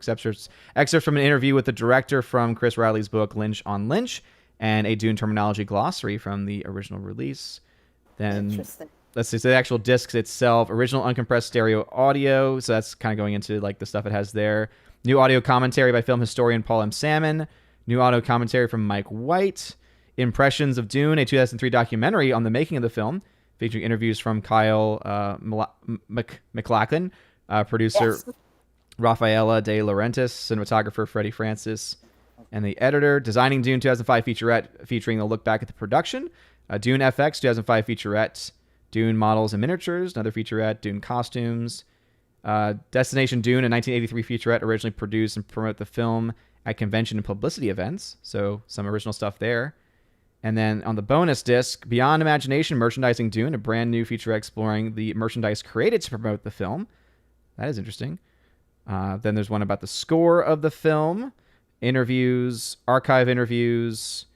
And so I'm not seeing anything. Yeah, I'm not seeing anything about a different cut necessarily. Okay. I was just curious about it. So good deal. But yeah, it is a 4K rendition of the film though, so you do have that going for it. But anyway, all that technical jargon for. No, what's and I heard a lot of names I recognize. My husband got a bonus from work that's supposed to be delivered soon, which basically they're buying us a freaking top of the line 4K TV from his workplace, which would make our tiny little living room, which is very small room. Yeah. It's going to go from this little 35-inch we've had for like 15 years to this over 50-inch 4K. Oh, your experience is going to be phenomenal from that. I mean, because it's like when I had my first Blu-ray play, I was just like, oh, this is what everyone means. Like DVD is nothing. DVD is trash. And so it's one of the first when they started doing the high def 4 Blu-ray. Yeah. And it's a decent TV, but I've known for a while it's nothing compared to what's out there, but we haven't had the time or money to switch it. And then, yeah, we're supposed to get that in the next few days. Nice. That's awesome. I'm like, I think the first things we have to do is just rewatch all the Lord of the Rings stuff. In the way it should have been seen originally. Anyway, the R, I saw your comment earlier, and again, apologies for not being on Odyssey today. As I said, I was running a little bit behind, so I wasn't able to get that set up, but thank you for being here and for putting up with the nonsense that is YouTube. A bunch of people also saying that Zendaya is the same in all her movies. I would definitely agree. As I said, I like her in some of the roles that she's done, but I would definitely not say that she is an incredibly versatile actor. I would definitely not give that kind of credit to her, for sure. I would definitely agree. Bruce says, if in 12 years they're always talking about what was to come, it would have happened a few times already since they started using using that number. I think that means like when you get those typical like predictions of years and numbers and things don't happen. Yeah, and that's why, again, if we understand science within the realm of science, that there's new data coming out and therefore new predictions, that's why you should never trust a politician that's going to give you any type of scientific data, because they're going to use it for their own purposes, and they're going to leave out the context of, oh, this is different than what it was a few years ago, and it will be different in the next few years as well, because you also can't really account for the intangibles, right? When we talk about, oh, you need to do this in order for us to get to a place for our planet, you're not taking into account any extra volcanic eruptions from previous years, right? That's not really something you can account for. Solar activity. Really, there's no way to account for any new solar activity, and that has a huge impact on things like temperature, etc. So, I think that it's important for us to always tread carefully when talking about, especially an issue like that. But even in general, like about other things, you need to always get the full picture. Never just take things as they are. By the way, Laura said that Tina made her cry in the Chinese restaurant as she was picking up the food. So, again, very moving from Tina earlier. And again, thank you to everyone who was able to donate to her campaign. Let's see. Evan S. says, I sent Gray of the House of Nerdrotic an email on Friday. He has not responded. Bro, I'm just going to be honest. You might not get one, because think about how many emails he gets on a daily basis. I mean, he's got a channel of over 300,000 subscribers at this point. Imagine how many people are contacting him for a wide variety of reasons. I'm just going to be honest. It's hard to reach. It's hard to reach him. Even I, who have like his number, like, he doesn't respond to me. So Again, it's not because he doesn't want to. It's just because he is a boomer and he falls behind on everything. So it gets really, really. I don't even have that many followers, but half the time my husband's laughing because I'll be sitting here trying to work on projects and my phone will be going off like every few seconds with messages from people. It's like I don't think most people realize how quickly that stuff starts happening and adding up. And I'm like a special breed because I try to respond to things as quickly as I can, but I can say I do that because it's how my brain's wired, where if I don't respond immediately, I'm going to forget. And so the ones that I haven't responded to, sometimes I'll get a message like down the road. Like I was working with or trying to work with a t-shirt shop, for instance, like trying to find an alternative to Teespring. And all of a sudden I got a message out of the blue saying, hey, are you still going to try and, set up a shop with us? And I was like, I completely forgot because I hadn't acted on it right away. So I'm one of those persons where I try to respond quickly. Most people don't because most people have, other things going on that take precedence and things get lost. Same way, actually. So yeah. I know. CC Thorne. What was that? Because I will forget it otherwise. Yeah, exactly. CC Thorne, thank you for the $2 super chat. Says, hail, dude, great FNT this week. Have a good week. Well, thank you, CC Thorne. I appreciate it. It was a lot of fun. And as I mentioned this previously in a chat, but it is still true. I love Az, and Az is awesome. But I will say that I think if anyone was objectively looking at FNT, you look at the people that are the biggest personalities on the panel, and Az is definitely one of the biggest personalities. And so when you look to talk time, it's not that anyone is like being given more time or anything like that. It's just that the personalities are going to obviously play out the way that they do. So I think having kind of like this void or this hole of one of the big personalities let some extra room for others to be able to like add stuff in. So I had a lot of fun, especially since we were also the other thing that is also a factor is when there's talking about, and we're talking about things that I actually have interest in. Because typically if it's Doctor Who stuff, I give up on Doctor Who a while back. If we are talking about other comic book stuff, don't, fall away from that too. But someone had asked about, I think it was, where is he in the chat? He was asking about it, and I will do a box office breakdown video later today on this. Andrew Hayes had asked about Shang-Chi. Dude, I'm again, just like I said, the movie is on pace to make money. As of right now, the film is at 196 million domestically, so it's definitely going to. So I think it was Don Baca. I haven't seen him around in a while, but Don Baca was fighting me on this a while back. It's gonna hit $200 million easily, most likely by next weekend.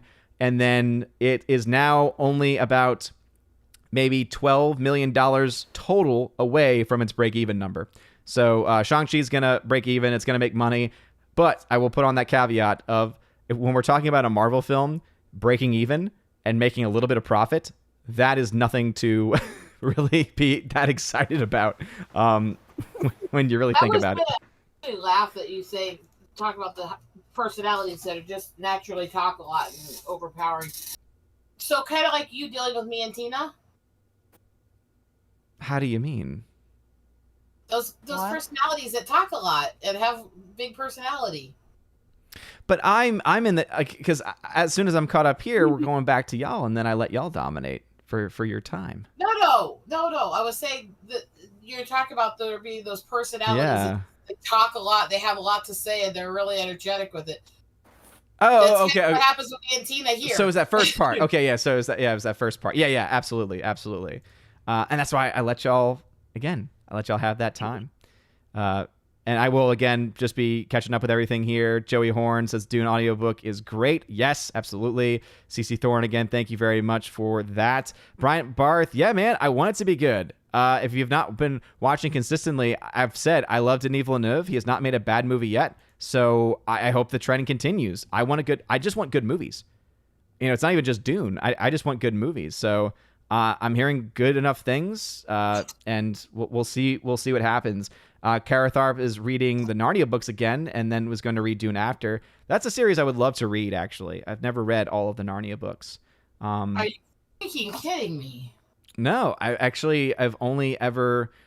I don't even know if I've read it myself. Like I think it's been read to me when I was younger. but like Lion Witch in the Wardrobe, I think, is the only one that I would have read, actually.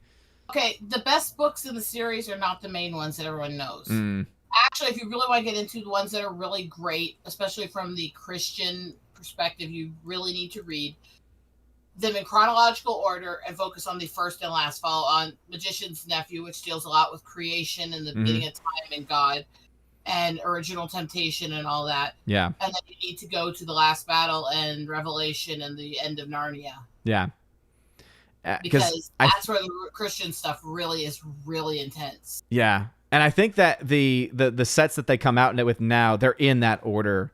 Because wasn't one technically was it that they were released out of order by any means? Or yeah, in Magician's Nephew, which is the starting story, it is Professor Kirk as a child.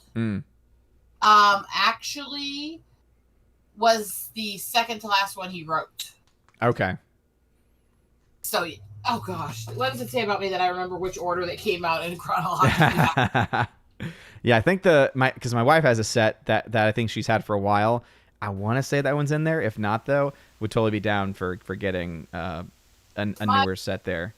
Mom gave me a long time ago when we were visiting for Christmas, because I'd said I hadn't read them in a long time. That my original set had burned when it had the fire when I was a kid. And I mentioned that I wanted to reread them and stuff. So when we were visiting, she gave me this hardbound book that had all 7 books in it in the chronological order of release.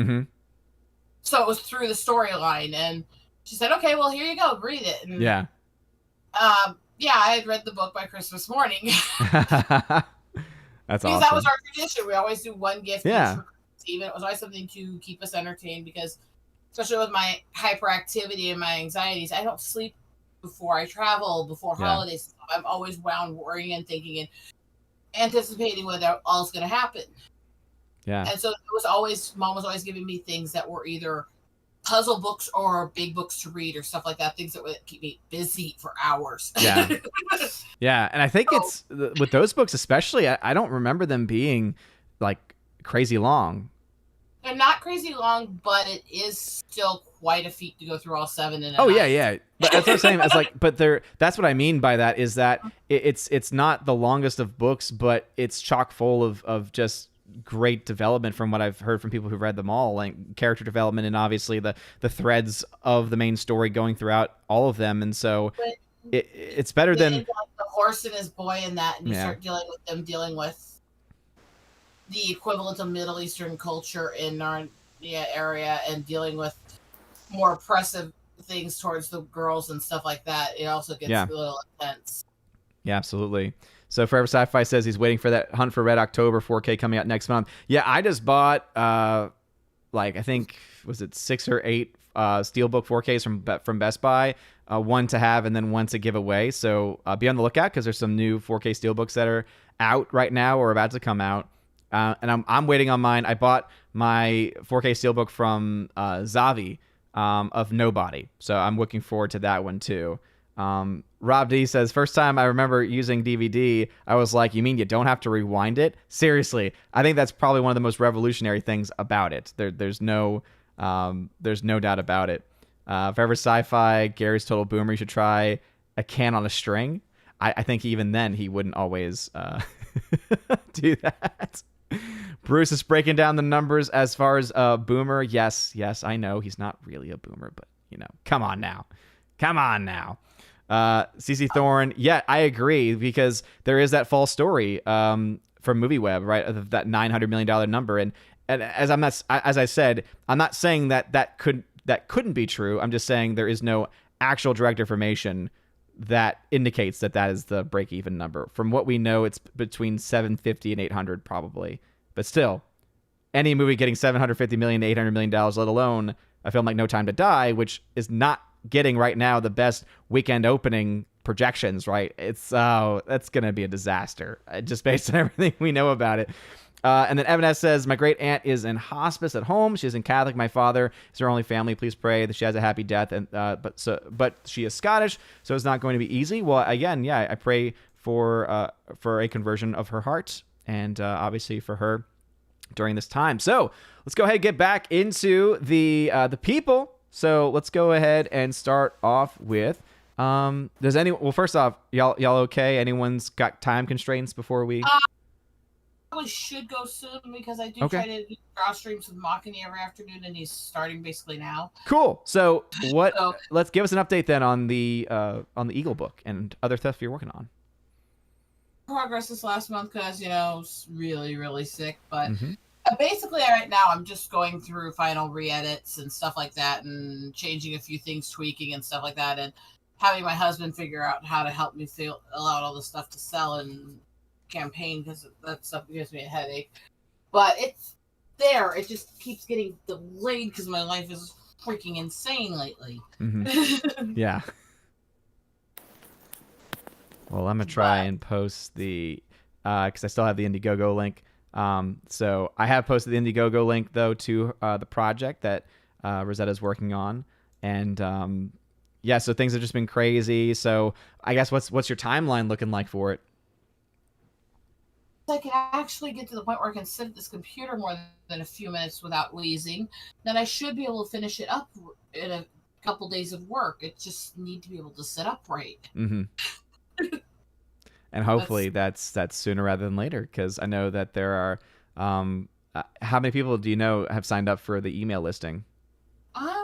2,000 for the email. I've got a bunch of people just in general have interest in it, but it's also my whole family wants copies of this because it's eagles with all the stuff there. It's the tribal stuff and everything. So yeah, this has been going on with the family for a while, and I'm getting pestered. So you're like, okay, let me get it done so that way I can get off my back. Yeah, a little bit. It would be done if I wasn't such a screaming perfectionist, honestly. Ah, yes. Because I just keep going back and re-editing pages over and over and my own decisions. But I think that's also what makes my artwork actually good. Okay. So. Well, awesome. That's great. Anything else you've been working on though that you want to share or plug or anything? The pinup book going, and it's going very well. I just gonna have to have my husband help me set up a fundraising for it soon.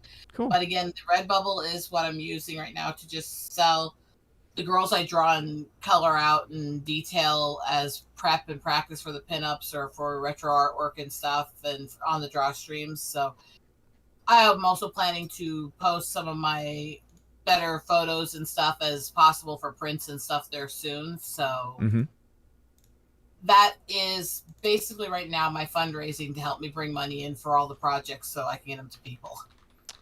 Awesome. Well, I'll post that link again. So again, if you want to support Rosetta, check out that Redbubble link. That will get you to her merch store where you can buy some merch to help support her in her work.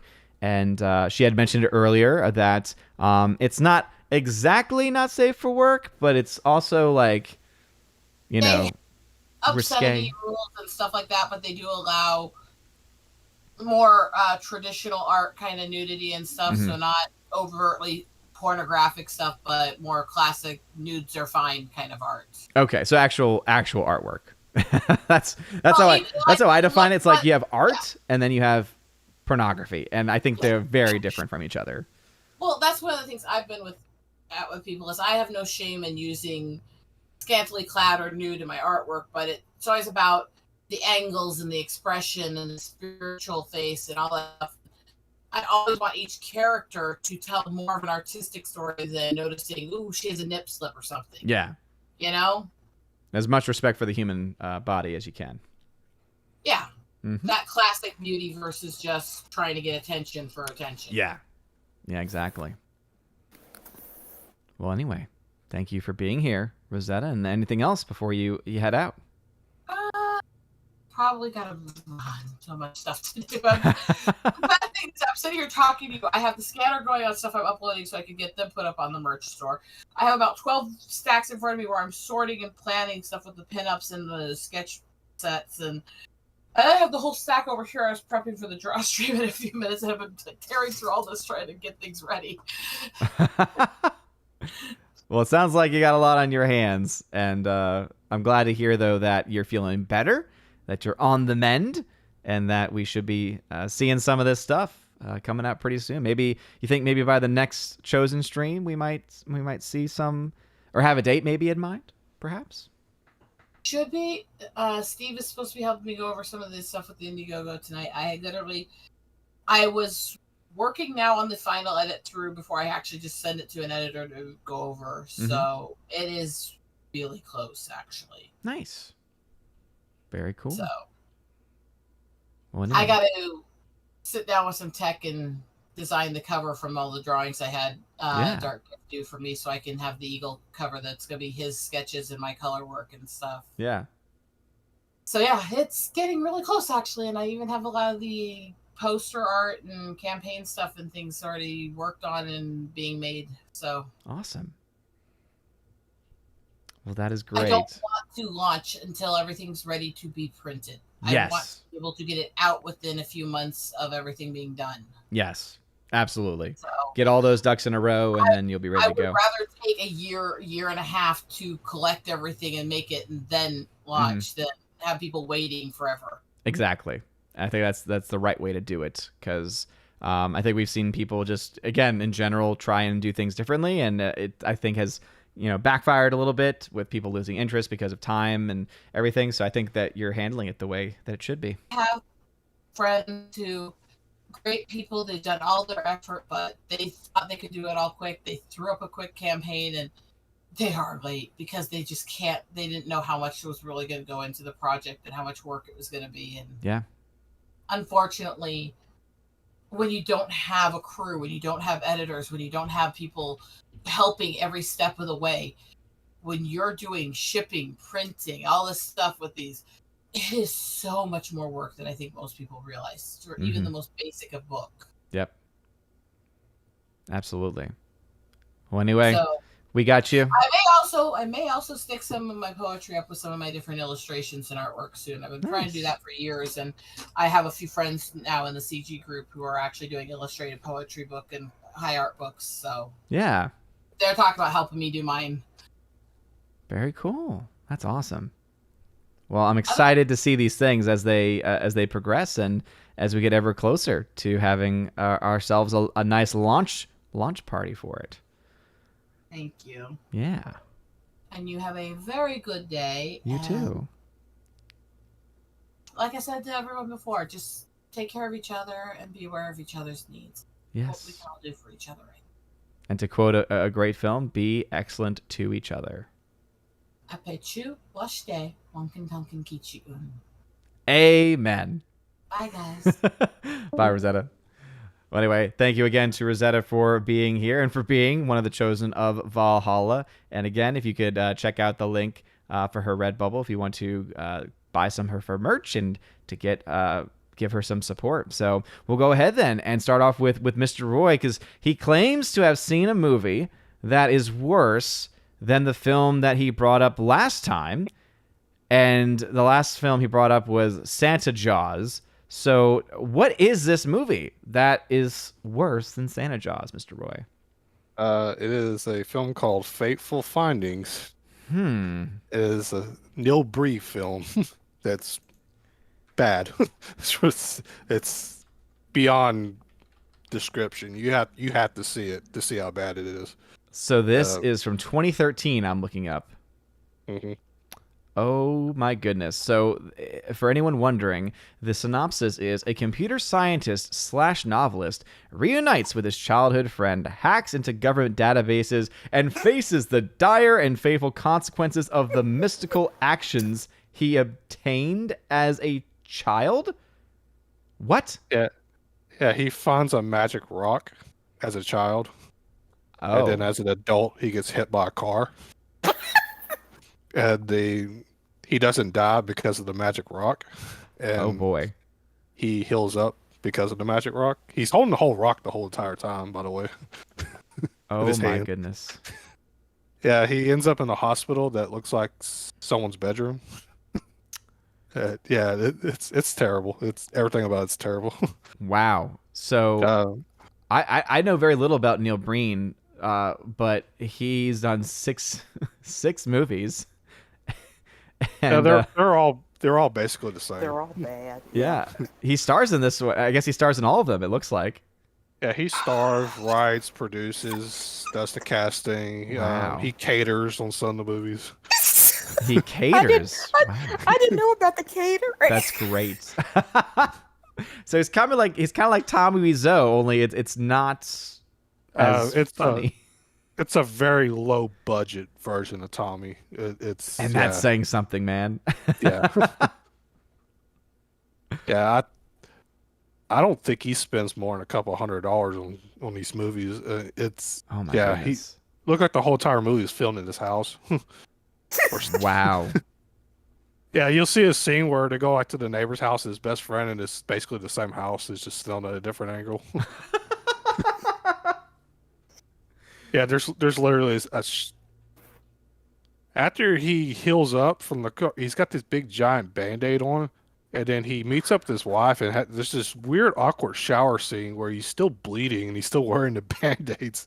It's the most bizarre thing you'll ever see in your life. Is it like supposed to be like a sex scene? He's naked, but the woman is standing in between him and the camera, so you don't see him nude. Okay, gotcha. And yeah, it's these awkward shots of their feet, and you can see the blood running down his legs, and it's bizarre to watch.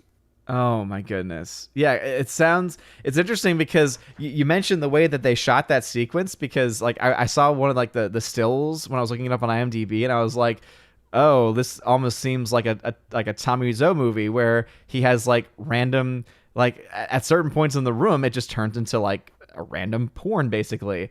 And so when you said that, it's like, hey, at least maybe he has some class, I guess.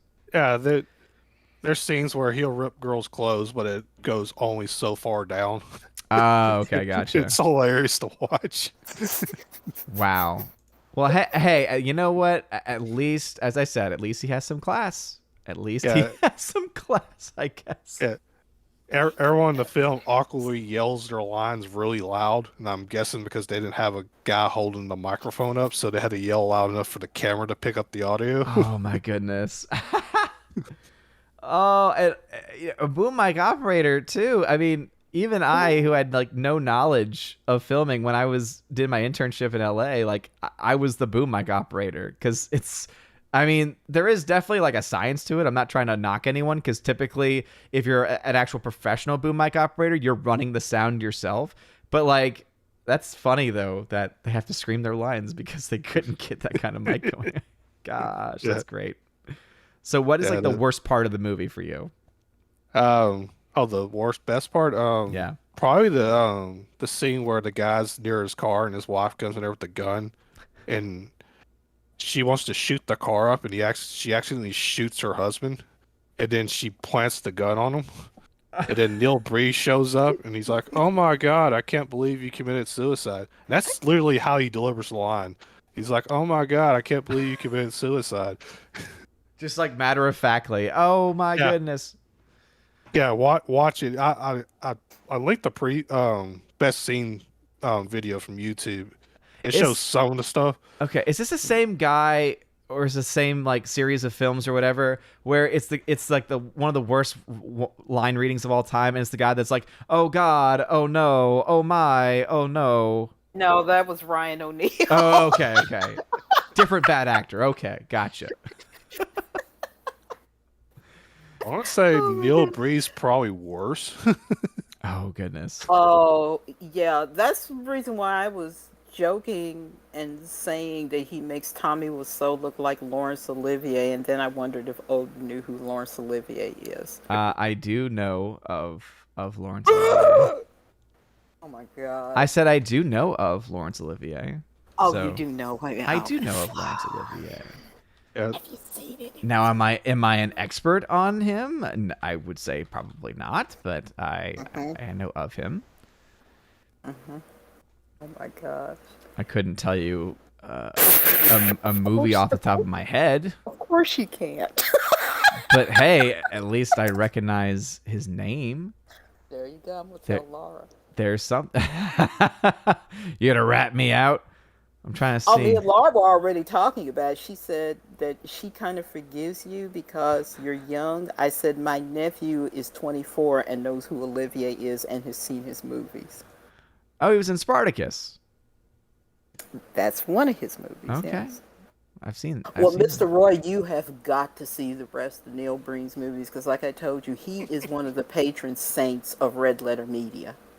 Oh, really? Is that? Yeah. Yes, that's how I found out about him. Yeah, the ending of this movie is it's good too. He basically goes in front of, I think, the White House or National Archives, I believe. Yes! And he starts giving his speech about him finding all these corporate and government secrets, and then all these Congress and corporate people just start committing mass suicide in broad daylight, one by one. What? Yeah. And then a sniper comes out of nowhere and he just falls over dead, and the movie doesn't show how he dies. He just falls over and dies. Oh my goodness. I feel like there has to be, if there isn't already, like there has to be like a Blu-ray set somewhere. Like it's like the Neil Breen collection, and like you get all of his movies. I found out about this guy through YMS, and he ordered 3 of his movies back when he found out about them. Mm-hmm. It's through a really strange website. You can order Faithful Findings. Traditionally, you just click on it and order it. But in order to get the other 2 movies, you have to order Faithful Findings again and then put in the comment section that you want the other movie. Oh my goodness, that sounds so sketchy. Yeah, and then the movie showed up in like broken jewel cases. What? How does it a broken jewel case? How does it even? I'm trying to figure out how that even works. Yeah, I don't know. He's got a video on it. It's hilarious to watch. Yeah, someone else had mentioned as far as bad acting. I have not actually seen the entirety of the film Silent Night, Deadly Night 2, but I do know of the garbage day scene because it's just iconic. So would you say that the acting is better than the garbage day scene acting? I'll say this is probably some of the worst acting I've ever seen in a movie. Dang. Wow. As Justin of the Red Shirt jokes, the Neil Breen collection, $1, or rather, sorry, 99 cents from the Criterion collection. Now, wouldn't that be something? That would be phenomenal. So good. No, Criterion would never touch that. I don't even think Arrow Video would touch that, because Arrow will have, some like more obscure stuff. That sounds more like I don't think it's horror film, so Shout Factory probably wouldn't touch it. I'm trying to think about any boutique like movie processing company that would actually touch something like that. Oh, that's amazing though. That's so how did you watch it? Is it on like YouTube for free or? No, unfortunately, you gotta buy his movies. So you actually went out and like you bought it. It's like on DVD, I guess.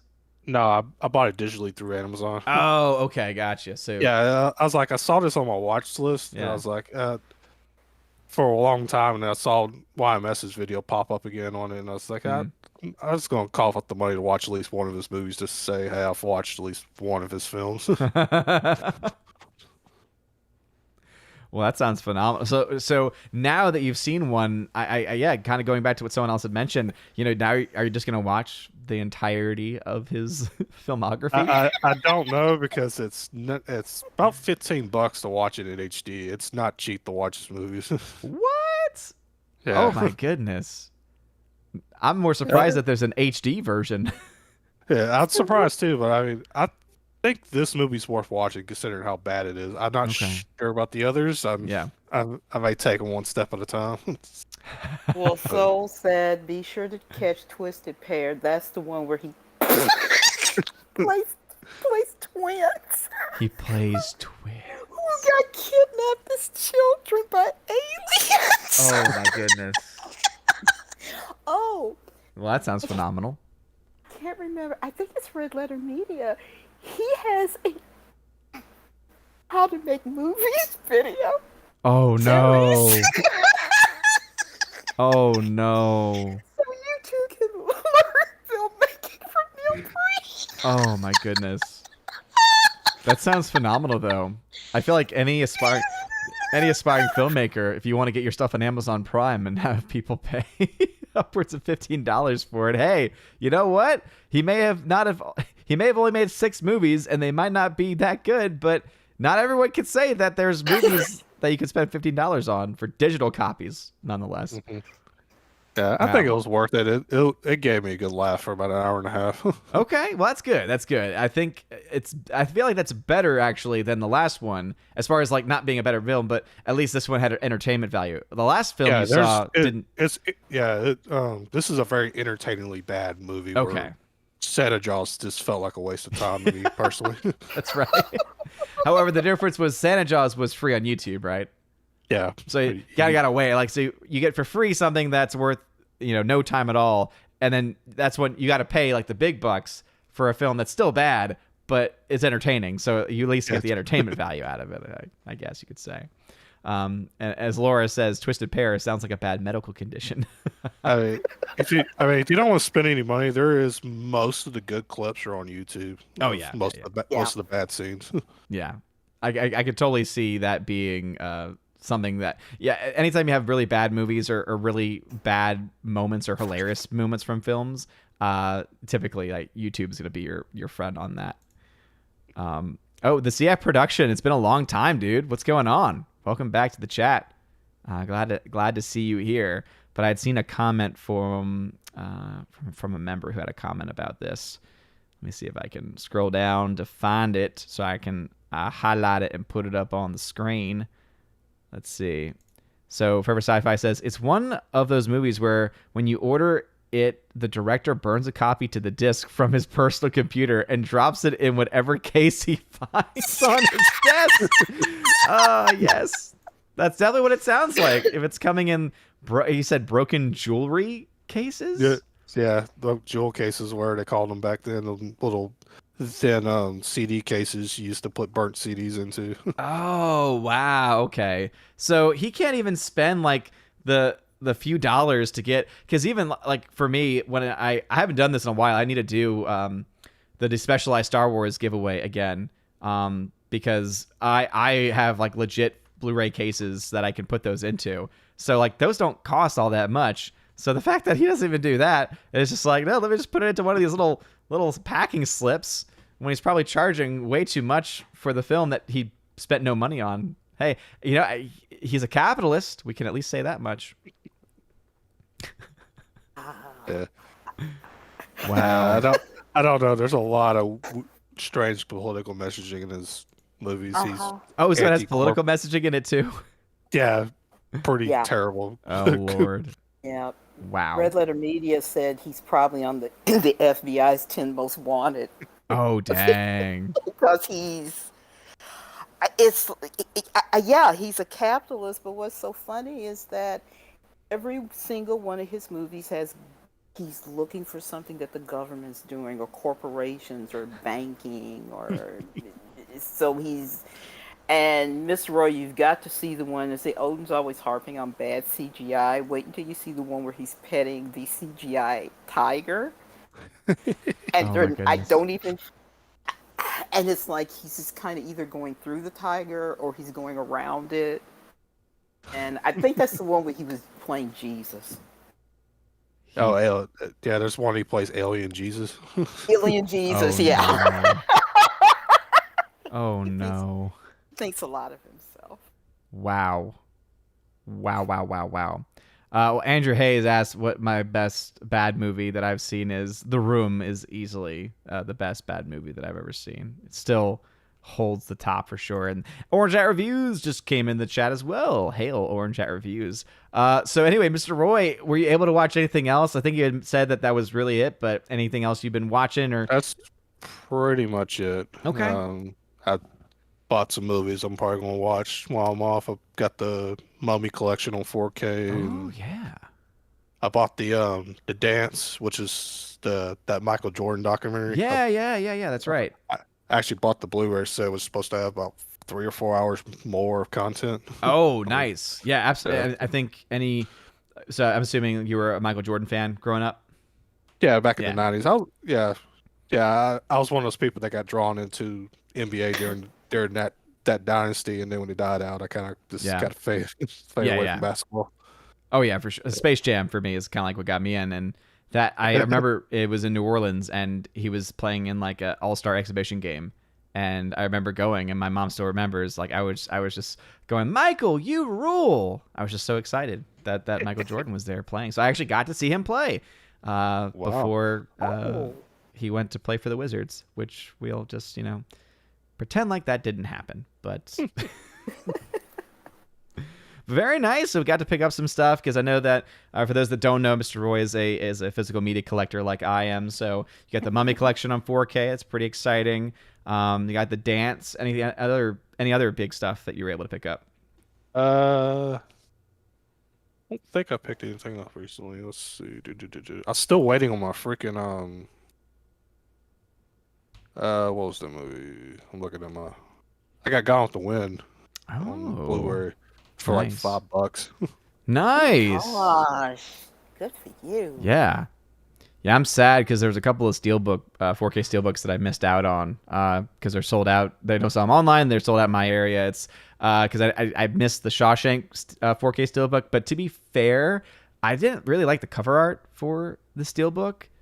But still, it's one of those collector things. So I missed out on that. But I was able to pick up Unbreakable in 4K steelbook, which is, I think, already out or is out soon, and then I was able to pick up a couple others as well. So I'm actually really excited for those to be coming in that way. And there's a couple of collections that actually just launched recently, where there's actually one where there's actually this like offbeat films from Woody Allen collection.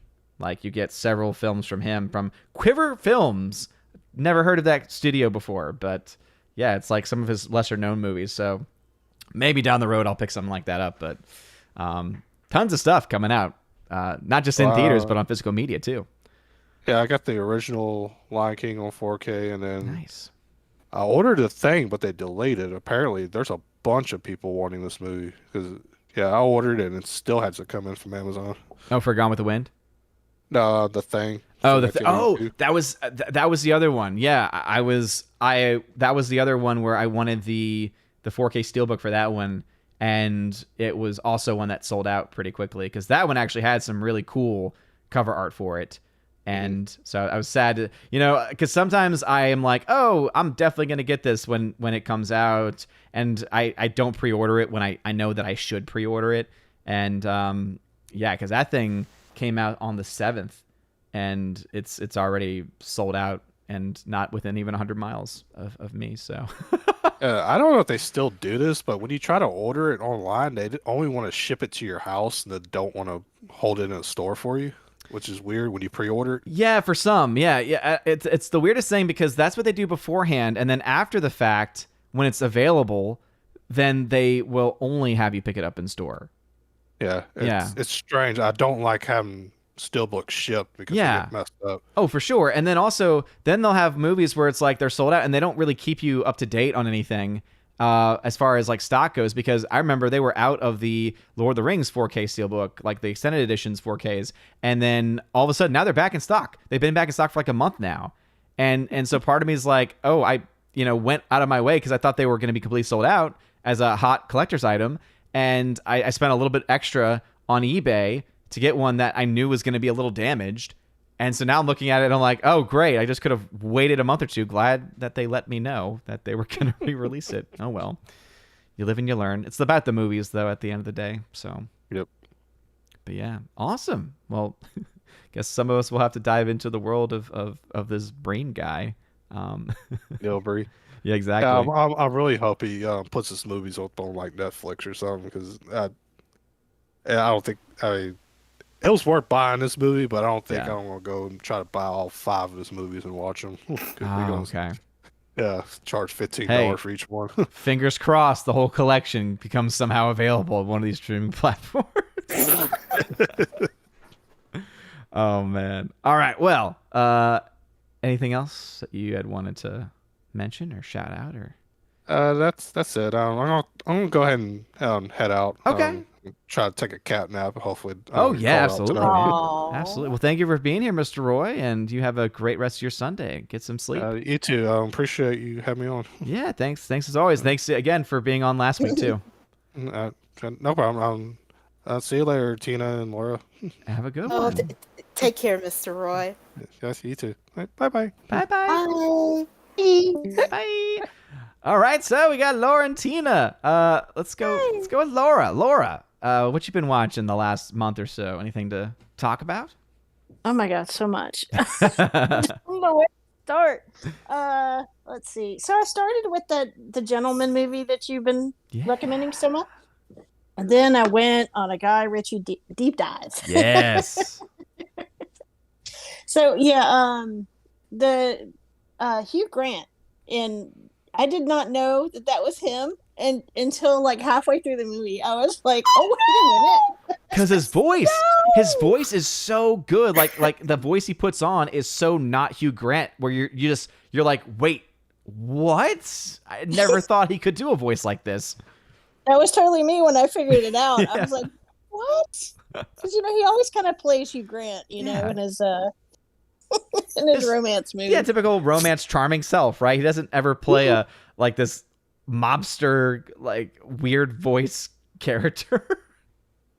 I find him hilarious. I love all of his old romantic comedies. Mm-hmm. There was one he did with Sandra. Like sometimes he doesn't have great romantic chemistry with the people he's in the movie with, but he did one with Sandra Bullock. Yeah. I don't even know I can only remember scenes from the movies. I could not tell you the name of that movie if you put a gun to my head right now. But No, I think I saw it. Oh, God. It was really funny.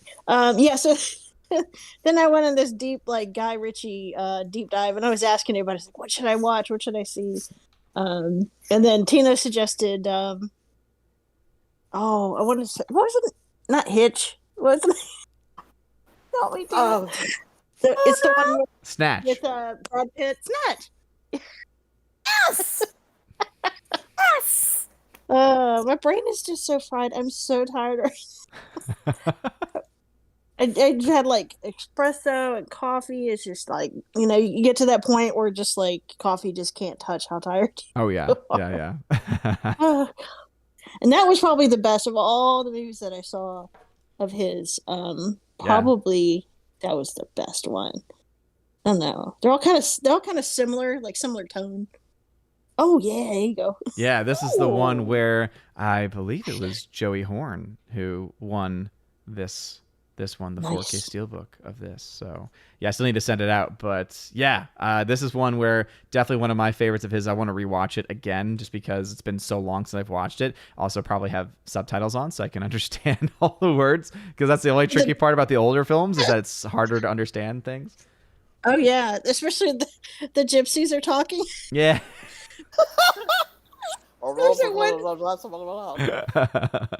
Claire?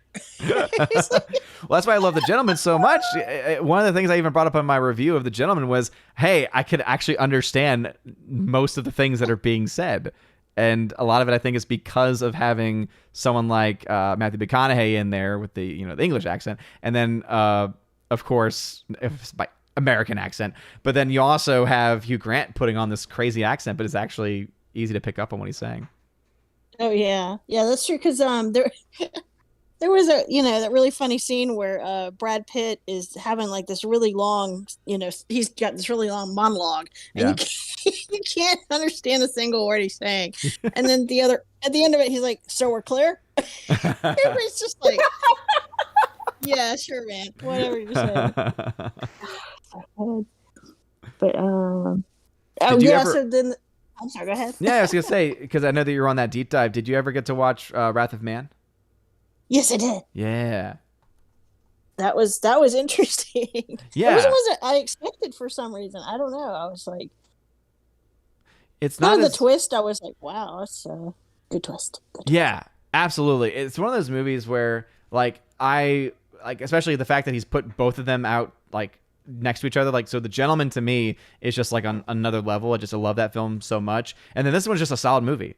So it's just it's a really good film. It's a really solid film, and yeah, as you said, the twist especially, I think it plays out really well. And Statham is actually very reserved in this movie, and I think that's a good thing, because sometimes he can go. It's good not to always have him be in the Meg personality. If you've seen the Meg. right? Yes. Where it's just like, oh, my name's Jason Statham, and I'm just gonna be all up and crazy. It's nice to have a little reserved Jason Statham instead. I saw a lot of Jason Statham with all of the Guy Ritchie movies. Oh, yeah, because he's just in so many. Well, he does like a lot of directors do. He uses the same guys over and over. So absolutely, that's nice. Yeah, I was trying to think. What else did I see? Lock, Stock, and Two Smoking Barrels. Yeah. Yeah. I think that was his first, if I'm not mistaken. Oh, really? Oh, Yeah. see, I have no idea chronology because I was just watching movies all over the place. Yeah. Oh, you know what? In Wrath of Man, that was Clint Eastwood's son. Yeah, the Scott guy who Eastwood. played the villain. Yeah. I didn't know that. I was like, who is this kid? Oh, I did because he looks just so much like his father, and it's just like I don't know what they did with the makeup in the movie, but he looked a lot like his dad in Wrath of Man. I was like, oh dang. Yeah, it's I like those really if you're gonna do like a I like those over the top theft movies, you know, where it's like what's the other movie? The Italian Job, you know? It's not just a regular, hey, we're gonna hit this money truck and then go. It's like we're gonna get all the money trucks. And I'm glad you mentioned that because it just reminds me of why I really like Wrath of Man a lot, because that opening scene is so good. Like just the way the camera is framed with like this, it's like a slow, I guess you could say it's like a slow not fade in. It's like a slow like pan.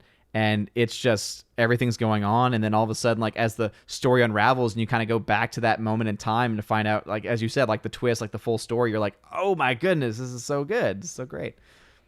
Yeah. I really, I've always liked Guy Ritchie since I liked his Sherlock movie. I thought that was really well done. So I've always known of him, but I don't know. I don't know why I never heard of some of these movies. But yeah, that's the good thing about being in a little movie group. You put something out in the Discord. You guys all need to be in the Discord because we have so much fun in there. Oh yeah, like the conversations and some of them are phenomenal. Yeah, and that movie group especially, a lot of conversations, a lot of sharing of new films being watched and where to find them and everything. And especially since there's so many streaming services now, it's nice to have people give recommendations, but then also say, oh, here's where you can find it, you know? Oh yeah. Google's good for that. If you Google a movie, it'll say, watch it here. Yeah. Which 90% of the time I don't. It's usually Apple TV or something I don't have, and you're like, oh jeez. Oops. Laura. I asked Odin about Laurence Olivier. He knows of him. Oh. At least I know his name. And we're gonna sort you out these holes in your movie knowledge. Yeah. It's like my 80s mercilessly knowledge, you about it. Yeah. We kid. It's true, though. It's true. Yeah, everybody does. I mean, I have, especially with a lot of classic stuff, I have a lot of holes in my knowledge. And I'm older than you, so I have no excuse. Yeah. I'm trying to look through my stuff. So I saw Free Guy in the theater. What'd you think? So I was in such a horrible mood, and I was just like, "I love you, Ryan Reynolds." It was just so cute, It's just I don't want to spoil the movie, but there's a scene. I wish I could say because I don't want. If somebody hasn't seen it, I don't want to spoil it for them. But there's a fight scene with Ryan Reynolds where he does something, and I never really thought.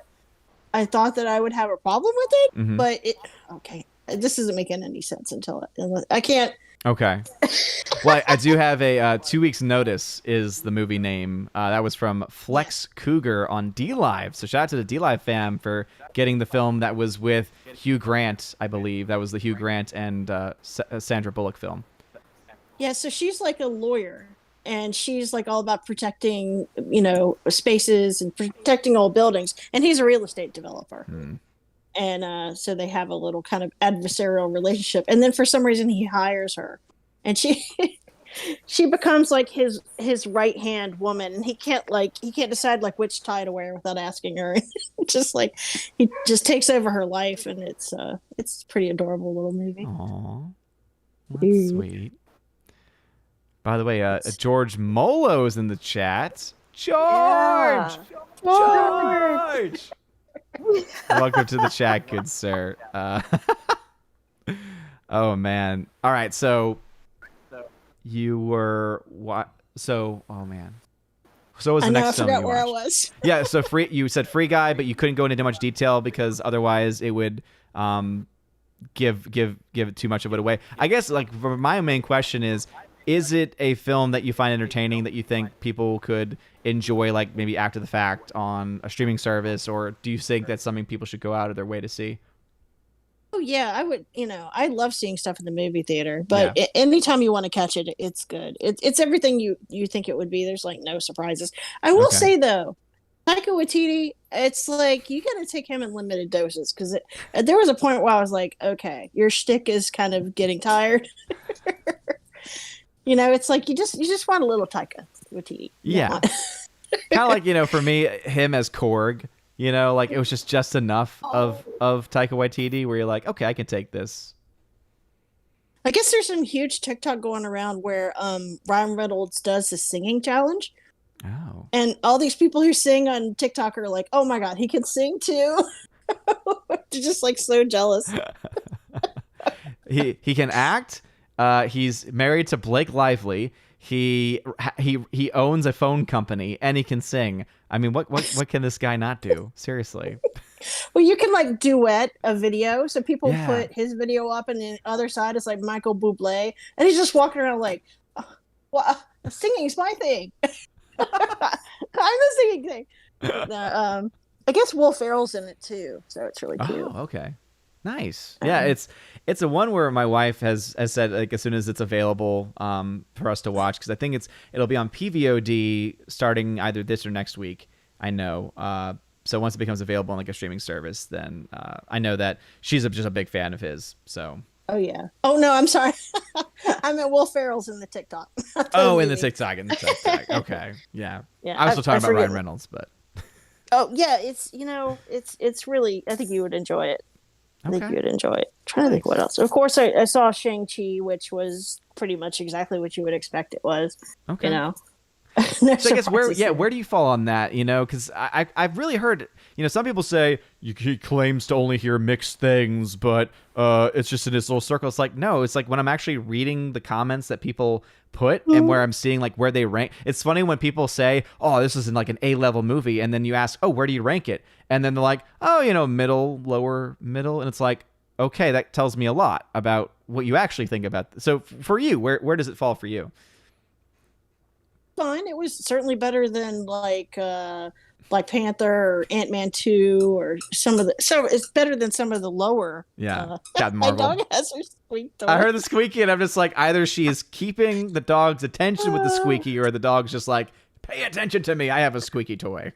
The dog loves her squeaky. Yes. No, I mean it was. I guess Jeremy Johns' video is pretty accurate. It starts out really good. The kung fu at the beginning is good, and I didn't have a problem with Awkwafina driving. I guess they needed her to do something in the movie, so she's the driver. Mm-hmm. Some people were like, oh, she's driving. It's women terrible, bad. Yeah. I was just like, I don't understand your complaint about them trying to give her some kind of skill. Yeah. But I feel like based on like what I've heard, like from the negative side of it, because there's obviously I think a positive side that some people have been, as I say, whenever you have like very extreme positions, usually the truth is going to be somewhere in the middle, right? And so I think that it's probably from their perspective, it's apparently there's a lot of other stuff with that character where she's basically just really no, never mind. I'm confusing her with the sister character, because the sister character is the one where she's just good by watching, right? That was her whole shtick, was that she became a good fighter by watching the people and not actually doing it. Yeah, it's like the dad would not train her, so she had to kind of train herself. Which I don't know. I don't know martial arts. I don't know if you can watch people and train yourself. I don't know if that's the thing. I mean, if one's training oneself, because. Do they indicate that she trained herself, or is it that she just watched? Like she just watched like and absorbed it. Like a classic 80s montage. She's like, choo-choo, she gets a montage? She gets, it's like a whole fighting montage. Oh, well, no one told me that there was a montage. Got a montage! Oh, yeah, again. Yeah, she, I just don't, it's a Marvel movie. I'm just not, I don't need a lot of realism, and I mean we have like two dragons fighting each other at the end of the movie. I don't really need a great deal of realism in my superhero movies, but Yeah, definitely know. something that would drive me nuts, right? I mean, because I hear the CGI at the end is really like, ooh. It's so that's why I have to like say it's not that great of a movie because just Yeah. the CGI nightmare at the end, it was like, what is happening? I'm glad you mentioned John's though, because I feel like his, as you said, right? He says the very beginning, like the opening, like the first act is actually pretty good because the fighting is grounded in reality and the stunts are really good and it's a lot of fun. Then this middle part is there and it's kind of boring, and then the end is just off the wall crazy. And it's like, I can see why some people would be a fan of that kind of thing. I could also see why people would not be a fan of it, right? So I can see why there is a mixed thought on this film. And then of course you have to always take into account people who don't do a very good job, and I fall into this sometimes too, right? Separating art from the artist. And I think that some people probably, hated the movie also because of Simu Liu, right? And all the nonsense that he's been putting out. So I think all of it comes together. Yeah. You know? Yeah. I don't listen much to what actors have to say about much of anything. So yeah.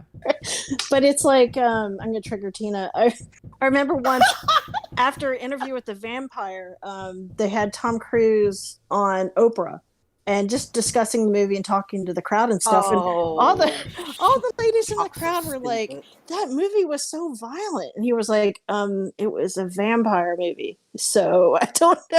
I feel like that's the way I feel like with a lot of people who criticize Marvel. It's like, wait, at this point, if you don't know what you're going to get when you go in the theater, I mean, it's a Marvel movie. It's going to follow that same pattern the rest of them have, where you get the color-coded battle at the end.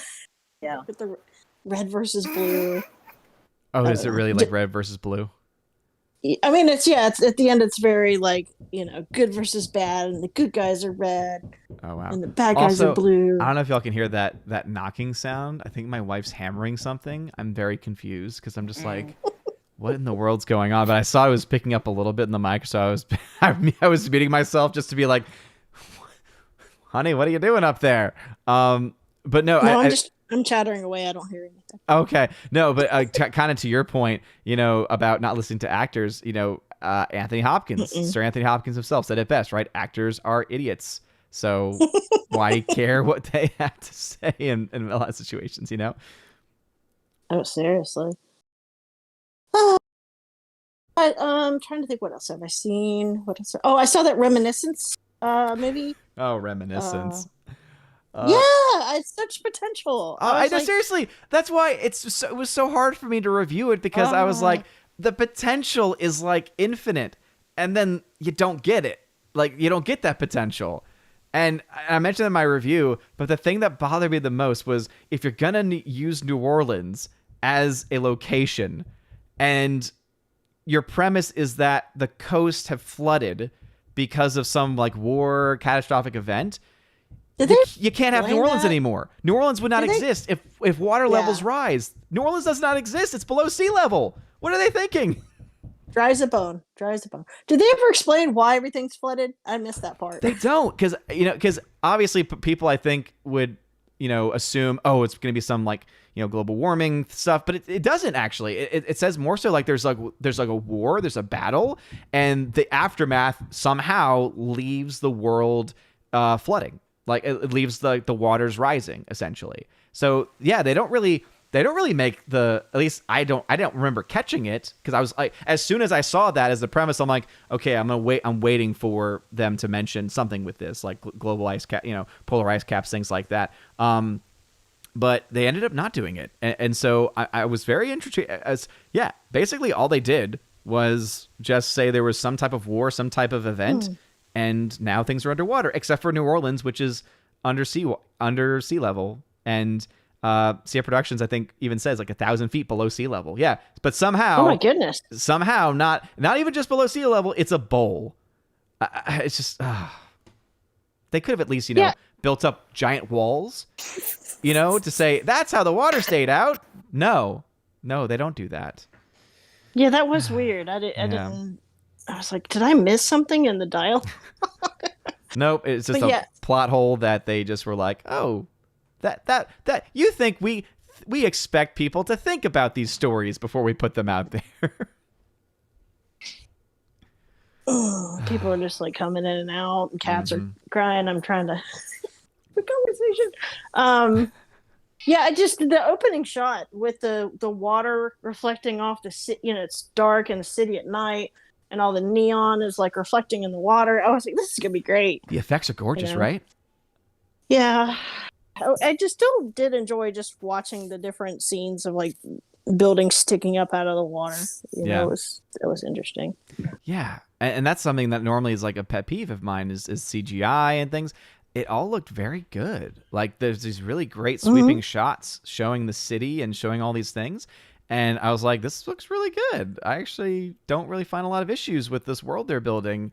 It's just the movie doesn't live up to it. Sadly enough. Everybody's got waterfront property, so that's probably pretty cool. I know, right? It's like just normally you had to pay extra for that kind of stuff. Now it's just the way things work now. I did I kind of got a sense of Rebecca Ferguson in that movie. I think she was going to do probably pretty good job with Dune. I just there was a couple scenes where she had to be like really intense. And I was like, oh, okay, because I don't remember her from The Greatest Showman. I don't remember her. Well, the issue in The Greatest Showman was that she doesn't really give much of a dramatic performance in that movie. And then what bothered me too is she sings in this movie of Reminiscence. And I'm pretty sure that's her actual voice. And yet, Greatest Showman, she doesn't sing. Like she pulls a Zac Efron in High School Musical 1 where someone else sings for her. And really? Yeah. Huh. And because when you look at the credits for it, you're like, oh, she did not actually sing that song, but I'm pretty sure she actually did sing for Reminiscence. So I'm like, okay, so she can sing. Why did she sing for this instead? And by the way, she must be referred to as Becky Ferguson, just for Tina's sake. Has to be referred to as Becky Ferguson. Or Becky. Or Beck. Becky. Yes, or Beck. Beck. I'm just hoping for the best with Dune. Me too. It's, fingers crossed and all that. And early thought, I mean, Midnight's Edge, right, has like the early thoughts on it and said that it's good, not woke. And I think that seems to be the standard that most people have nowadays, right? Is as long as it's not woke. That's what had people defending movies like Tomorrow War, for instance. But I think I've only seen like one bad review, and it might have been like it wasn't woke enough kind of situation. Yeah. Which, whatever. In my comment section, there's a lot of European audiences who have seen it, and the two complaints that I've seen from people are that one, it was really just one who I think said it multiple times. Basically, that it's 2.5 hours of a shell. And that was the way they worded it. And it was very weird. It's basically trying to, I think, indicate that there isn't a lot of depth to the story or to the movie. And maybe it's because it's only the first half of the first book. And so it's just building it up. Or maybe it's just there's some bias going on. I don't know. But that was like the only real complaint I've actually heard from it, is that it doesn't, it's almost like a shell of a film in certain ways. I don't know. I saw that comment, and what they were saying made sense to me, because I think their biggest slam was like, you have a 2.5 hour movie, but you couldn't take 10 or 15 minutes to set up the worlds for everyone. You just kind of assume everybody's going into it and they know what the stuff is. And when I read that, I was kind of like, I know what is happening, but I can see somebody, like I did when I first saw the Lynch movie. And we're coming into it blind. I hadn't read the books at that point. So that could be problematic. So I don't know. No, and it's going to be interesting to see where they cut the movie at. Yeah. And to be honest, I feel like now that I'm thinking about it more, I think that this is actually more of an issue that this guy probably has with Denis Villeneuve. Because I want to say, and it's been a while since I've sat down and watched it, I think you could argue the same about Blade Runner 2049, where it just kind of brings you into the story and it doesn't spell everything out for you, which I actually like.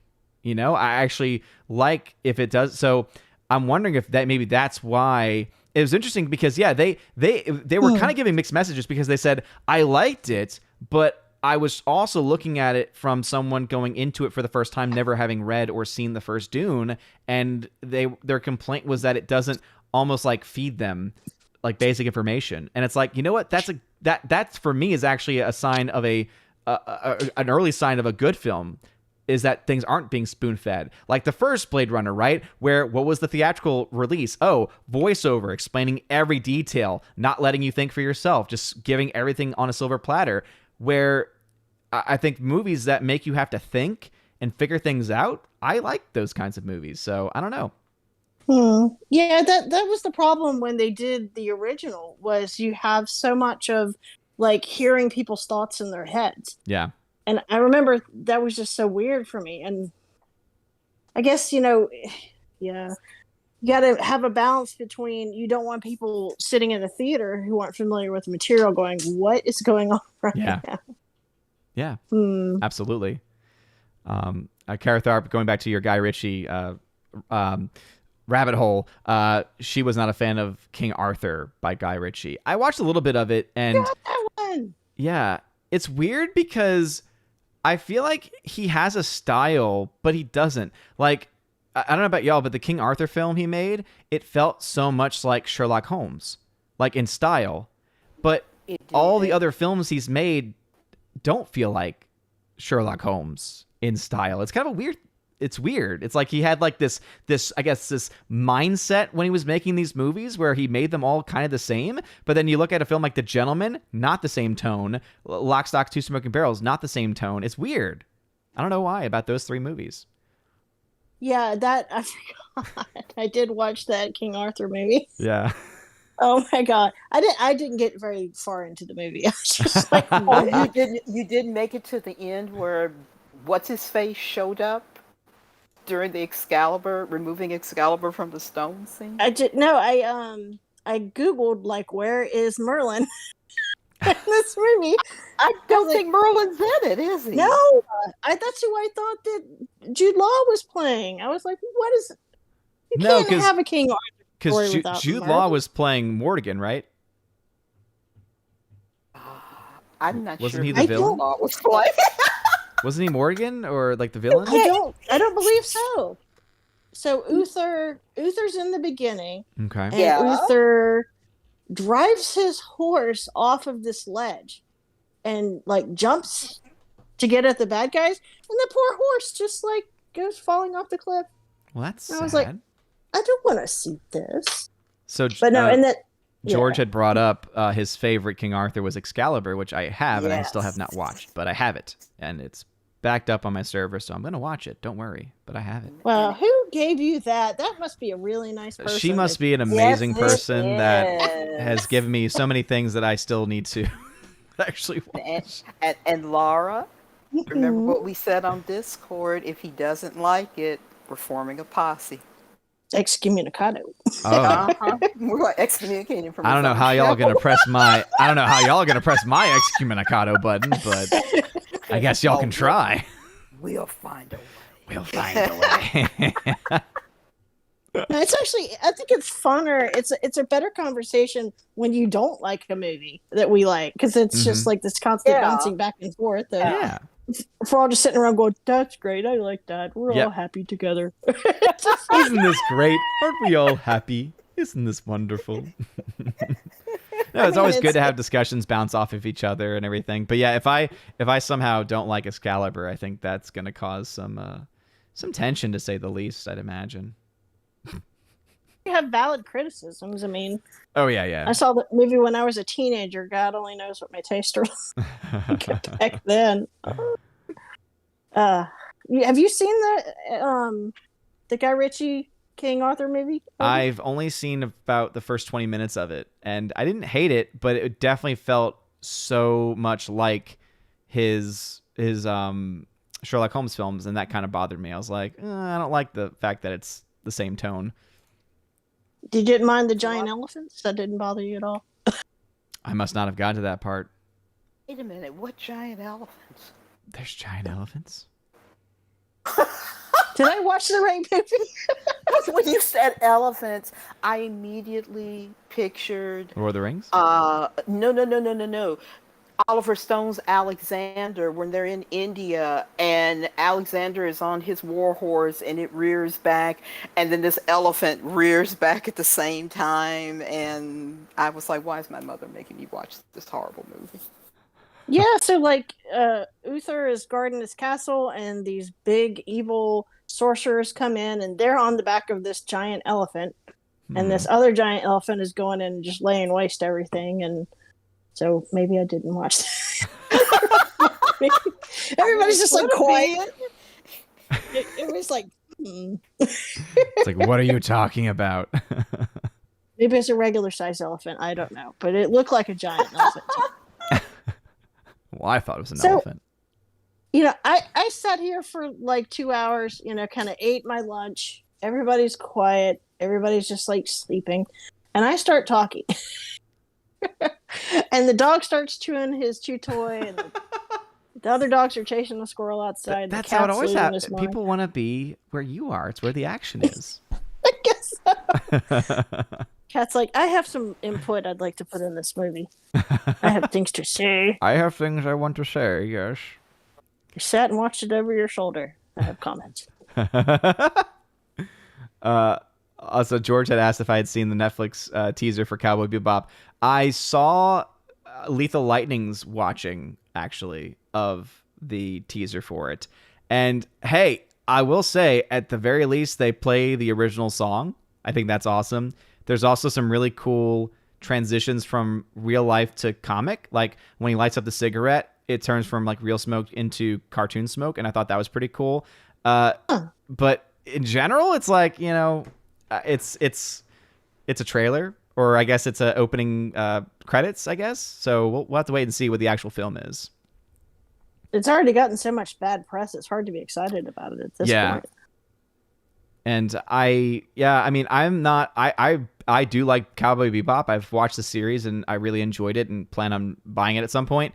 But I will say that I don't have as much, I think, attachment to it as some other. So, like, I understand why anyone who is passionate about it is having frustrations with not getting characters right and things like that. But I don't feel the same way, only just because I don't have as much attachment, I guess you could say.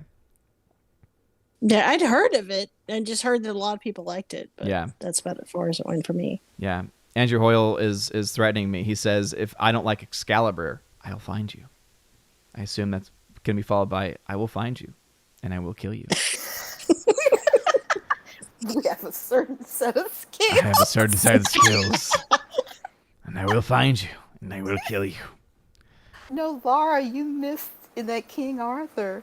You missed the best part, and I put best in quotation marks. It's when that soccer player, who is one of Guy Ritchie's buddies, showed up, and Arthur is getting ready to remove the sword from the stone, and all of a sudden you hear this voice like, "Oi, what you doing over there?" And the camera pans over, and it's that dude that's married to one of the Spice Girls. And he just takes you out of it. And it's like Arthur will go back to get ready to remove. And it was felt like a Monty Python skit. That would be funny if the Spice Girls expects popped the out. Spanish Inquisition. Bird singing. Oh, Lord. I mean, it would have been. It just took you out of it. It was like, okay, well, that's gone. Because this idiot just keeps interrupting what's supposed to be this extremely powerful moment. Excalibur, I don't know if you would agree with this, Tina. I would say Excalibur is more religious, more focused on, you know, the fact that the king is, if the king is not a rightful king, then the blessings of God don't transfer necessarily to the kingdom, and you know, a lot of that kind of theme. I am drawn to that kind of storytelling, so yeah. And when they say that about when Merlin tells Morgana the old gods are dead, we have there's a new one has now stepped in. So I love the guy who plays Merlin too. Oh, Nickel Williamson! Oh my gosh! I know you knew his name.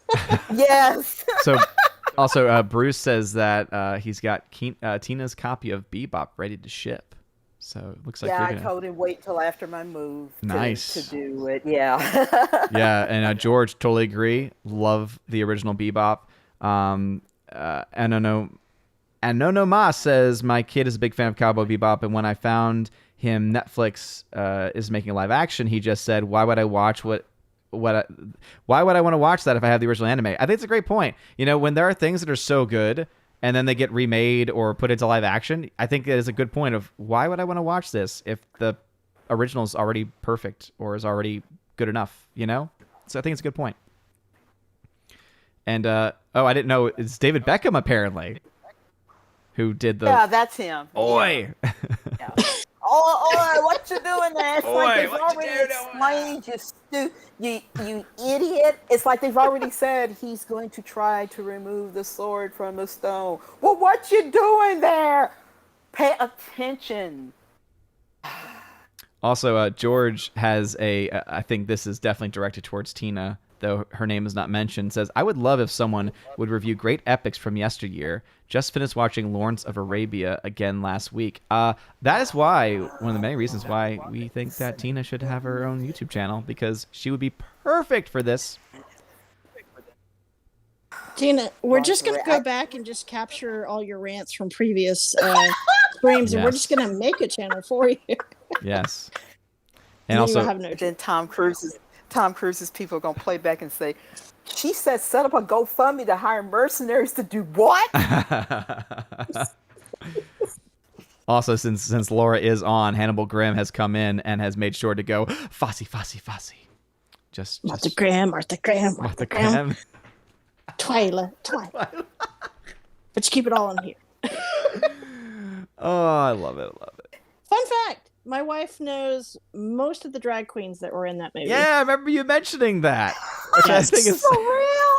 Okay, so here's the 6 degrees of separation, or Kevin Bacon, or whatever. Yes. So the wife used to do, when she was a teenager, she used to do Rocky Horror in Berkeley. And the Berkeley cast would also travel down to LA and do shows down in LA. So then she got to meet all these people in the LA entertainment scene. So she knows all kinds of good stuff that I can't talk about, but so she was, when she was a youngin', she was up and down from San Francisco to LA. So she kind of knows all of these B-level actors and actresses. She knows a lot of people work on costumes and movie sets, and really interesting people. Nice. So as you can imagine, they had fun making that movie. Oh, it was just a hoot. Yeah.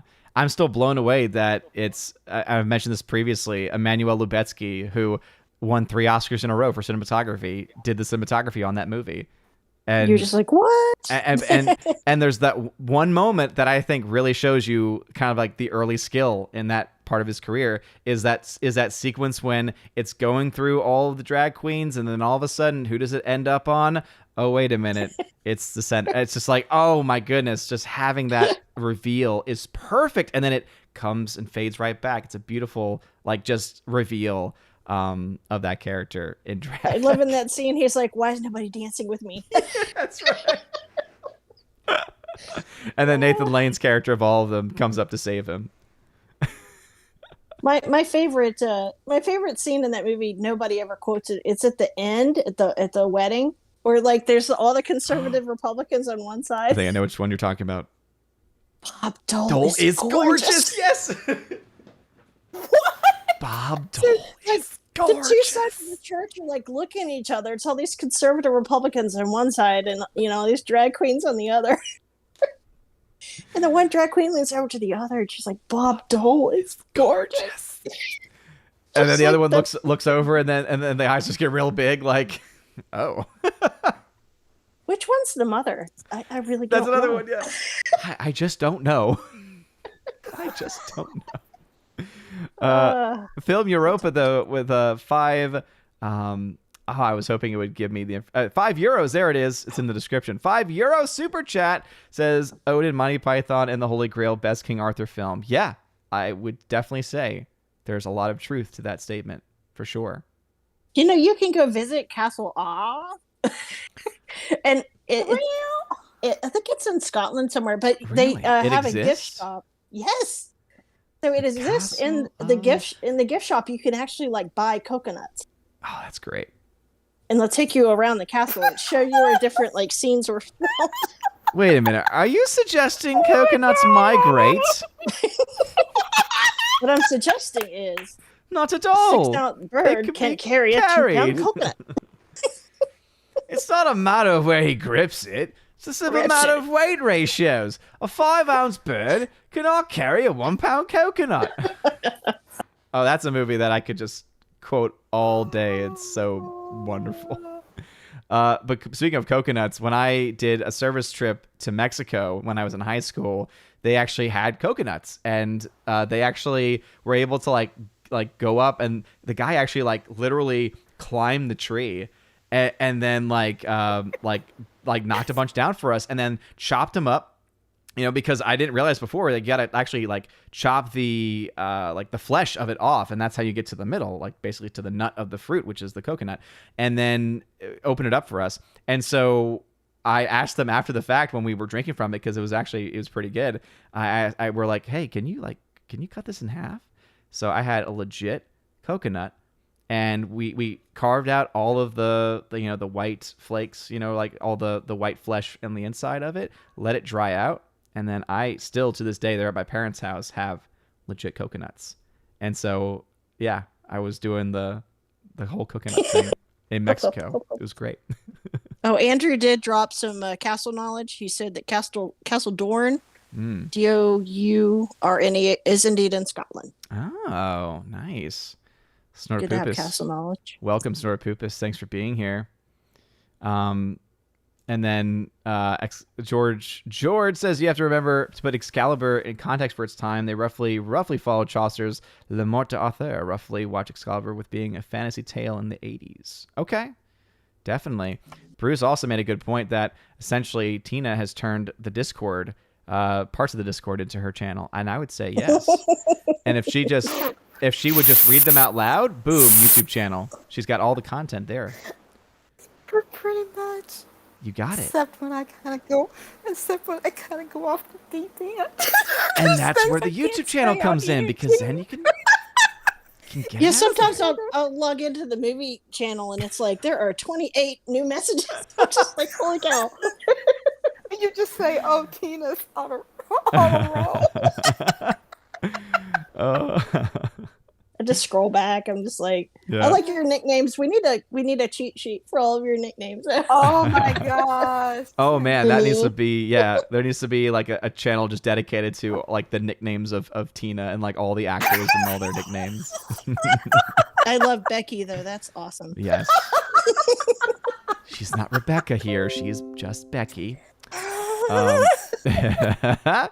Andrew Hoyle says, my ears, I hope it was not the volume that like randomly went up. I hope that was not what happened. If it was just me being loud, then I'm not sorry. I do not apologize.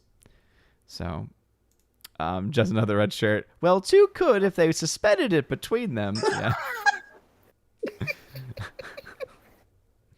It could be carried by an African swallow.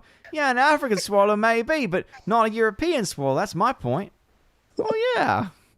I wonder how they came up with that. Seriously. Andrew said it was your quote-unquote English accent. Made it say, oh, my ears. Oh. Well, unlike some other Robin Hoods, I can speak with an English accent. And you can dislike it all you want. It's still good. To me, at least. Yeah, gotta watch Holy Grail tonight for sure. But Laura, anything else that you were watching or wanted to talk about?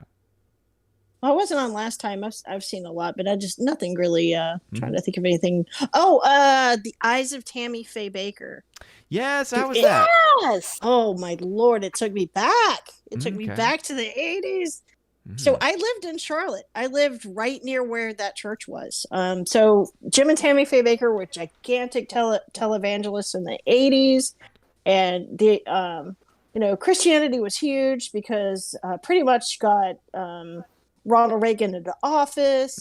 Televangelists were just scooping in the money. And Tammy Faye like Jim and Tammy Faye Baker is kind of like they had like a variety show for like Christians. They would, kind of sing, and they would do musical acts and raise money, and they had different causes that they had like a home for unwed mothers. They had a home for people who had handicaps and stuff, but they huge scandal because they stole millions of dollars. Dang. And I guess because Reagan was in office, like they really didn't get investigated because they didn't want to be seen as attacking televangelists, like the FBI or whoever, IRS or whoever would investigate that kind of thing. Yeah, so they fell, and they fell hard, and I don't know why Tammy Faye doesn't get any of the blame, but people just seem to not give her any of the blame for what happened with the money getting stolen. I guess they blamed her husband, Yeah. But it was, Jessica Chastain. She did a really good job. She's great. She's such a talented actress. Yeah, it seemed like she did her own singing, which was interesting. Okay. That's good. Entertaining. Yeah. I don't know. I mean, I don't know how entertained you guys would be if you don't know the whole backstory. Yeah, because I know very little about it except for what you mentioned. Yeah, I mean, I lived it, so. Mm-hmm. We used to go down to their church. They built, stuff for kids to do down there. So we'd go down there. They put up Christmas lights at Christmas, and it was a huge part of our lives. But I don't know how interesting it would be for like, just a normal person. Yeah. Someone in the chat, Soul Assassin says, I never trust TV churches. Yeah, those mega churches especially. I mean, there's a lot of bad stuff. That's like, out of all the things that The Boys like kind of deals with, I do think that the way in which it handles the like mainstream, like big budget Christian tent revival stuff, I do think is pretty accurate. Sadly. Yeah, I think that Hollywood liked Tammy Faye because she did a lot of reach out. Like she did an interview on a show with a guy who had AIDS and like encouraged people, to be, to be nice to people who were sick. And, she got a lot of crap for that, as you can imagine, from the Christian community. For sure. But I think that's why Hollywood kind of sees her as somebody who should have a movie made about them because her husband was pretty encouraging of that too. It's like, look, people who had kids who were gay and going through AIDS, and she just encouraged, the Christian thing to do is just to be kind to people. So yeah. Well, also too, there was a lot just not talked about with how much prevalence there was because of drug use, and not, it was often just only attributed to homosexual relationships. And in reality, there was actually a lot more, I would say, connection with drug. I mean, that's what Das Meyer Club, for instance, really goes into. And I think that it's important always to have, as I always mention, like, the full context of everything. And no matter who someone is, we should always have the understanding that they're human beings. And I'm glad that she was able to bring that kind of humanity, though, to the people that were being, not just, struggling themselves, but also being mistreated on top of that. Like having to deal with something like AIDS and then also being treated like dirt from other people is just awful. It's terrible. Yeah, I mean, you guys think that there's panic now. I mean, I lived through the 80s and, I had people my age sexually active during that time. People were dying. Very grisly deaths, and they had no idea at first what was going on. So it was a panic, definitely. Yeah. But yeah. And then, of course, Fauci's connected to all of it somehow. Oh, that's right. Yeah. That's right. Yeah. I don't remember what he was. I wasn't very political back then, so I don't remember what he was. I know he was wrong. I think he had said something like you can get it from like was that like, oh, what was it, like a news, like he said something where it was like completely wrong, and it's like, oh, I see that your history of getting things wrong is going back all the way to the 80s. Then? Yeah. He was a big voice even back then. I do not remember him. Yeah. Career politician, I guess. Yeah. Yeah. I gotta research that- that and go back because all I heard was that everything he thought was wrong. Yeah. Yeah, he said he thought it was airborne. Well, see, we Oh, didn't thank you, know Chad. that. Okay, yeah. I mean, they just, when we were working scenes, they were like, I hate to put it this way, but treat everybody like they have AIDS.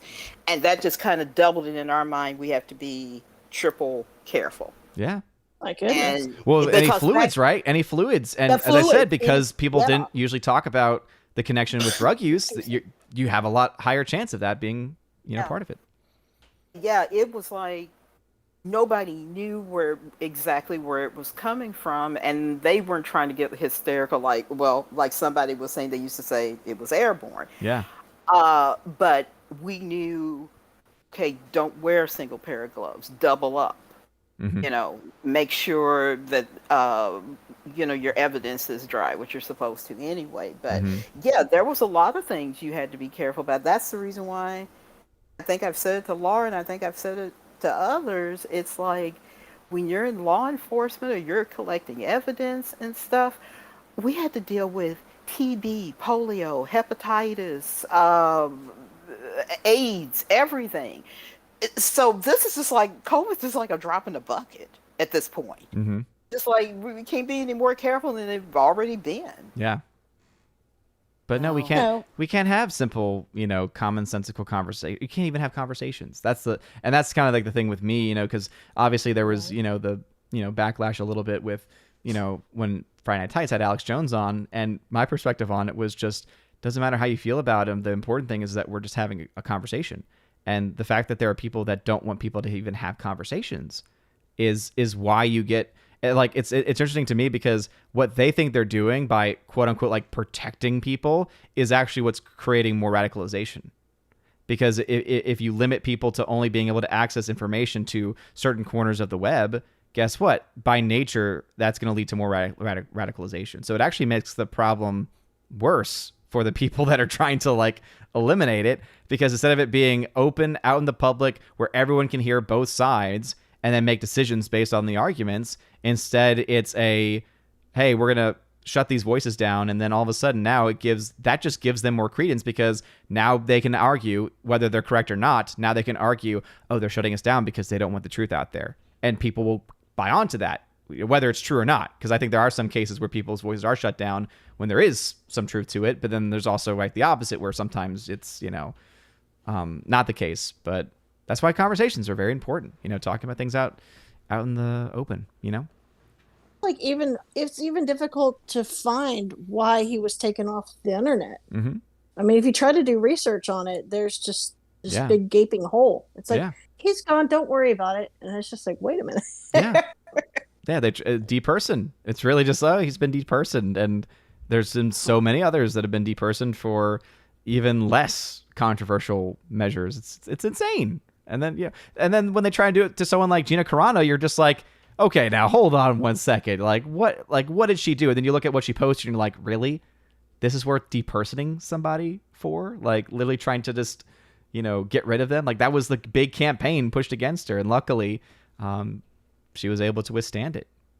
Man, these kids today, they scare the crap out of me. Oh, yeah, absolutely. Snorpoopus had this quote up here. It's like, who's more foolish, the fool or the fool who follows him, from Obi-Wan Kenobi? Yeah, for sure.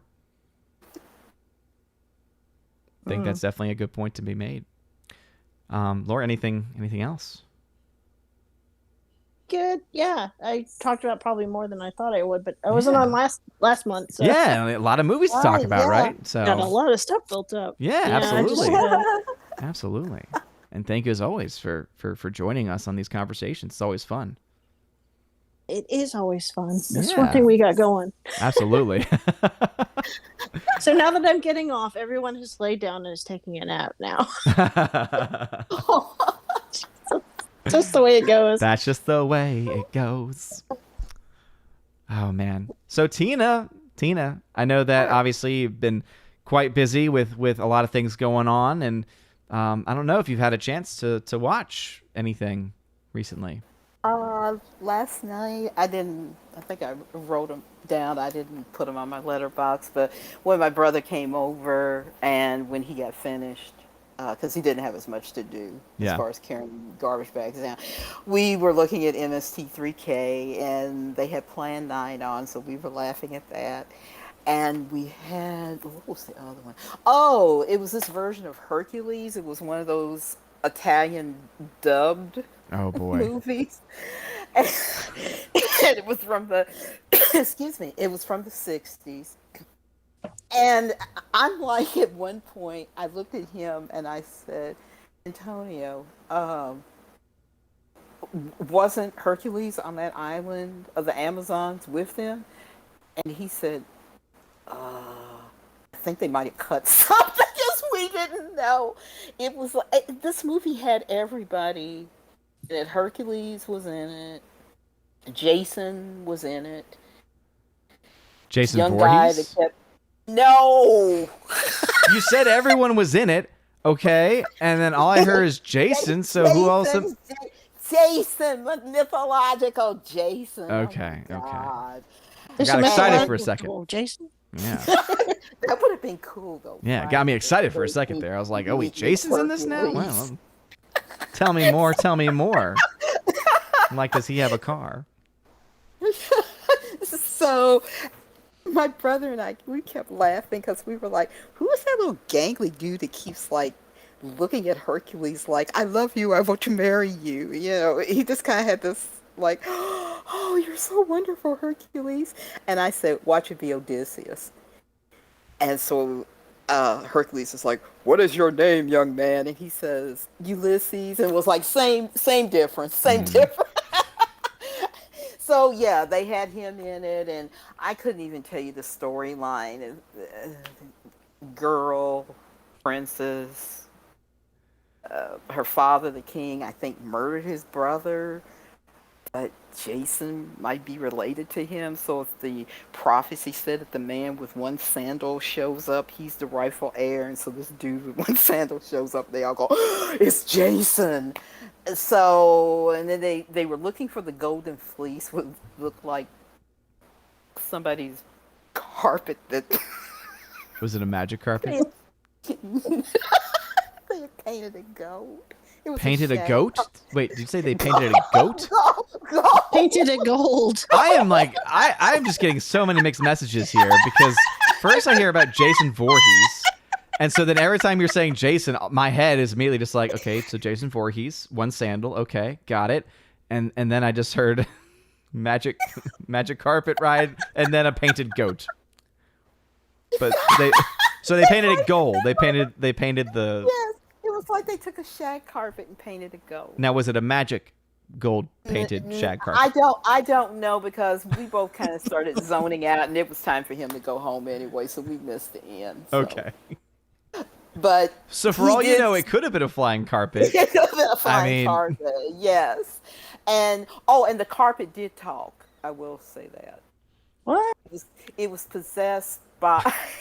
So it doesn't fly, but it talks. It talks. They talk now. They talk now. It was possessed by the king who was killed, and his brother is now on the throne.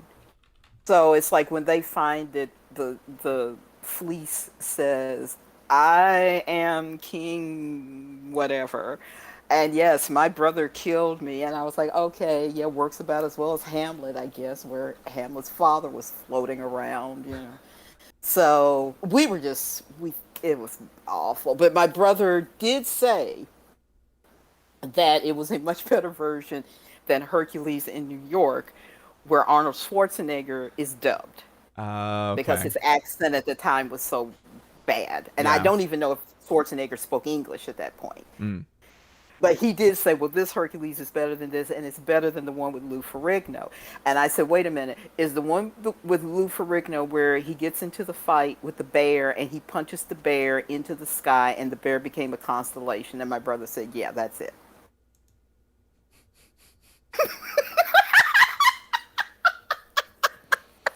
So wait, did I just hear about a bear being punched into space? Yes, Lou Ferrigno as Hercules. This is another movie, Oh. which I've only seen like where people that do bad movie reviews. Yeah. I've only seen it on that. Okay, Lou Ferrigno as Hercules fights a bear, punches it. The bear flies into space and becomes the constellation, the bear constellation, which I guess is Ursa Major. Yeah, Ursa Major, I think. Yeah. Oh my gosh. So anyway, we looked at that. We looked at Plan 9, and then I saw this reviewed on, I think, Corners Reviews did this, but can't remember the beginning of it, but it's like Delta Knights or Delta Quest. And it's a sequel to another movie, but nobody that was in the other movie shows up in this. And we kind of came in on the middle of it, but it's like this sword and sandal type movie. It takes place in the Middle Ages, and in the closing credits, you see them thank this Renaissance fair that they filmed at. Because when you're looking at it, you're thinking, a lot of this looks like a Renaissance fair. Yeah, that's what it was. But this kid, he's like, well, maybe it's some kind of a super duper portal something. And this adult man that he's traveling with says, how do you know that? And the kid goes, I don't know. And it's like, yeah, he just pulled that out of his behind, some big 21st century scientific term, and this kid knows it. Oh, wow. And then we find out that the adult, who is supposed to be the other knight, his name is Leonardo. And they end up stumbling into this cave, and they're like, oh, we found the cave of, I think it was Archimedes. Oh, we found the cave of Archimedes. Look at this. He's got designs for flying, and what is this, and what is this? The Leonardo character is Leonardo da Vinci. And he sees all this stuff in this cave, and even though he destroyed the stuff because he's like, man shouldn't see any of this, he retained it. And so they're trying to say all of those inventions that Da Vinci came up with, it was because he was in the cave of Archimedes. Yeah. That's it, Games Repository. Thank you. Quest of the Delta Knights. And it's like I said, it's a sequel to some other movie, equally bad movie, but nobody that was in the original is in the sequel. Interesting. So anyway, so that's the only, those unfortunately are the only movies I've seen. All winners from this. Well, Plan 9 is a classic. Oh, of course. though. Yeah. But Sort of Poop has made a good point saying, many Greeks died trying to punch bears. Which just the image of that. And anytime I hear the words punch and bear, all I can think of is the film with Nicolas Cage where he's dressed in a bear suit and they have... oh, yeah. What's the name of that movie? It's a remake. Wicker Man. Wicker Man, yeah, the Wicker Man remake. All I can think about is him running up, and then the girl's like, hello, sister, and then he just goes whack with the bear suit. That's all I can think about. My mother saw that one, and she also saw the original. And I was like, how in the world can you look at this movie with Nicolas Cage? I said, you know he only does it for a paycheck. And she was like, I like Nicolas Cage. It's like, why not? You know, he's a funny guy, you know? I'm like, you know, the only reason why he's even an actor is because his uncle is Francis Ford Coppola. My wife and I, my wife and I have been doing. There's a Switch game called. It's a Switch game that has like several games on it, and one of them's Trivial Pursuit. So that's something we've been playing a lot. And there was one question that actually asked that, like, what is Nicolas Cage's full name? And I only knew it because of our conversations on the channel, because finding out that he is a Coppola. So it helped. Yeah. The first movie I ever saw him in was Coppola's Cotton Club, which I've heard Coppola has done a recut of it. And I'm like, I hope in your recut you put more about the actual club and less about Richard Gere in maybe one of the worst performances of his career. I hope it's more about that. Cotton Club, I saw it when it first came out. I can't remember what year. And originally, everyone thought it was going to be about the real Cotton Club, which was a club where no blacks, or as they called them back then, coloreds, you couldn't go in and pay good money to sit down and see a show, but you got to see all these beautiful women. And from what I understood, the only women they would hire would be light-skinned black women, brown skin, tan, that color. No dark complexion. So I'm trying to remember Josephine. I don't think Josephine Baker ever danced there. But everyone thought, oh, okay, this is going to be about the actual club itself. And One Man Show was right. Knowing is one of the worst movies I have ever seen in my life. Oh my gosh. But it's a beautiful looking movie, but they spent, I hate putting it this way, but when you kind of go to see a movie and you're thinking, okay, this is going to be about the Cotton Club itself, and you get Richard Gere, and it's like, I didn't come to see this movie to see this white dude. I want to see what the Cotton Club was supposed to be about. Yeah. And I remember they had a really good dude playing Cab Calloway. He did his hidey, hidey, hidey, hide. He did his song.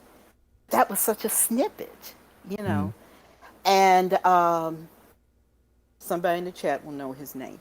He played Dexter's adopted father on the Dexter miniseries. He played Dutch Schultz, who was a real gangster. Yeah. So it was like they were kind of working in real stuff, and they were working in this fictional relationship between Richard Gere and I can't remember her name. She's still beautiful. Somebody in the chat help me. Yes, James Remar. He played Dutch Schultz, and I think Dutch Schultz got undown. He was at some restaurant or something, and that's when they did the hit on him. And remember, a couple of chosens ago, I was talking about the Jewish mob, and I said they don't get talked about a lot because mostly they talk about the Italian mob. Dutch Schultz was part of the Jewish. Larry Marshall as Cab Calloway. Thank you. Yeah, he was not in it. You see him do that iconic song, and that's the end of it. And it was like, this is what I wanted from this movie. So supposedly Coppola has gone back in and he did a recut, but hopefully it's a better recut than what I heard about that Godfather 3 recut that he supposedly I have it, and did. I still haven't watched it, but I heard that it's better, but only marginally. If she's still in it, it's not going to be any better. Yeah, exactly. I'm sorry, Sophia, but you're a terrible actress. I don't mind your directing, but you're a horrible actress. But yeah, that was Nicolas Cage played Richard Gere's maybe brother, I think.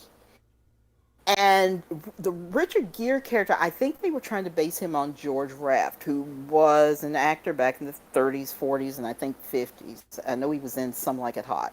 And the way you always knew it was him was he was always throwing a coin into the air, and he would catch it. And Richard Gere is kind of playing this George Raft type. And Nicolas Cage decides, I'm going to come to New York, big brother, and I'm going to become a real-life gangster. And most of Nicolas Cage's lines was like he was screaming all the time. And I'm like, who is this? Where did he come from? And they were like, oh, that's Nicolas Cage, Francis Ford Coppola's nephew. And it's like, oh, my God. Wow. Well, I'm hearing Baby Thor crying really bad, and I think my wife needs help. Sorry. Oh no, that's okay. Because I'm just like and it's like, oh boy, because this is like that time in the day where he sometimes naps and then sometimes can't nap.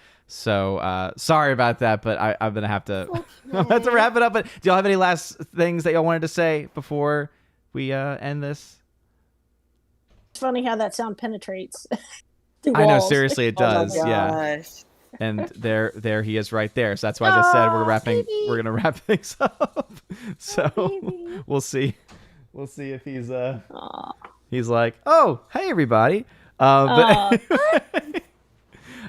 She brings the baby to him. that is seriously. Where? So anyway, any last minute things y'all want to say though? Oh, I'm good. Thank you for having us. Yeah. Same here. Absolutely. And I won't see you all Tuesday night. I will try to be on Saturday night. So everybody take care and thank you again. Oh, look at this little face. He's like, you're looking at me, aren't you? Yeah, I am. Hi. Oh, he's so cute. Hi. He's got your daddy's head. Yes, he's bald just like me. Bald just like me. Look at him playing. Yeah. So cute. Yeah, he's next to a mirror and he likes mirrors too. So, yeah. Yeah, he now knows Dada, so he'll throw that around as well. Yeah. He knows uh-oh and Dada. So Together. the best thing ever though is like we're trying to also get him to do mama, but he doesn't. So there's a couple times where we've been like, "Who is this? It's Mama," and he'll just go Dada, which crushes the heart.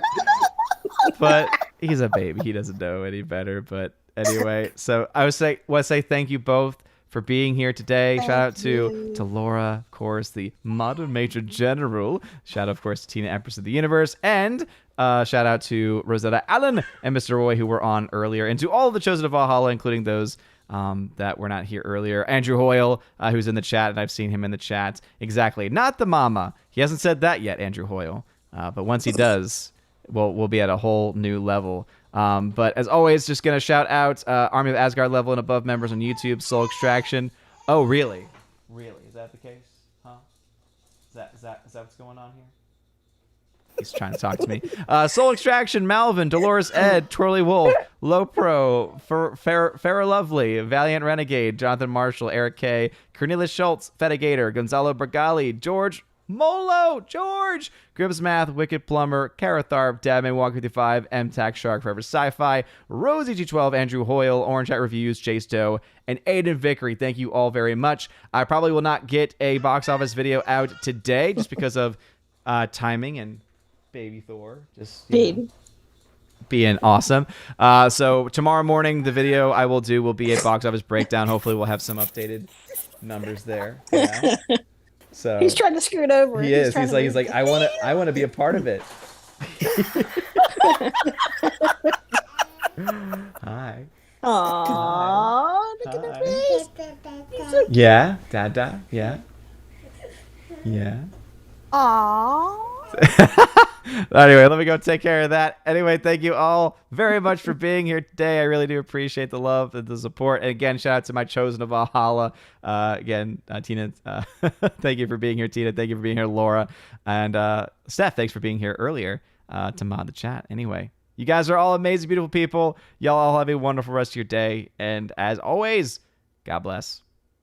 And now for a huge shout out to all of my September Locals Patreon and Subscribe Star members. First with my Locals members, Cats App, D Sharp, It's a Modern Major General Story, Bifford de Hobbit, and Robert Barnes. I want to give a shout out to, especially to Laura, who is now a double supporter on Locals and on Patreon. So thank you for that. And to all of my Locals members. A shout out also to my Patreon members, Andrew Hoyle, animation commentator Brandon, Brian P., Christopher Bowman, Don Bruno de la Mancha, Father Christopher Miller, hail to you, Father, Father Damian Cook, Garrett Searles, Hannibal Grimm, Harold Francis, Inflamed Wood, Jacob Juice, Jeffrey Toon, Joe Horn, Jonathan Carney, Gomer Kyle 79, the Modern Major General Story once again, Mike Jackson, Mad Mitch Dunaway, Mondo Spieler, Mr. Peabody, On to June, Orange Hat Reviews, Out of Step with Reality,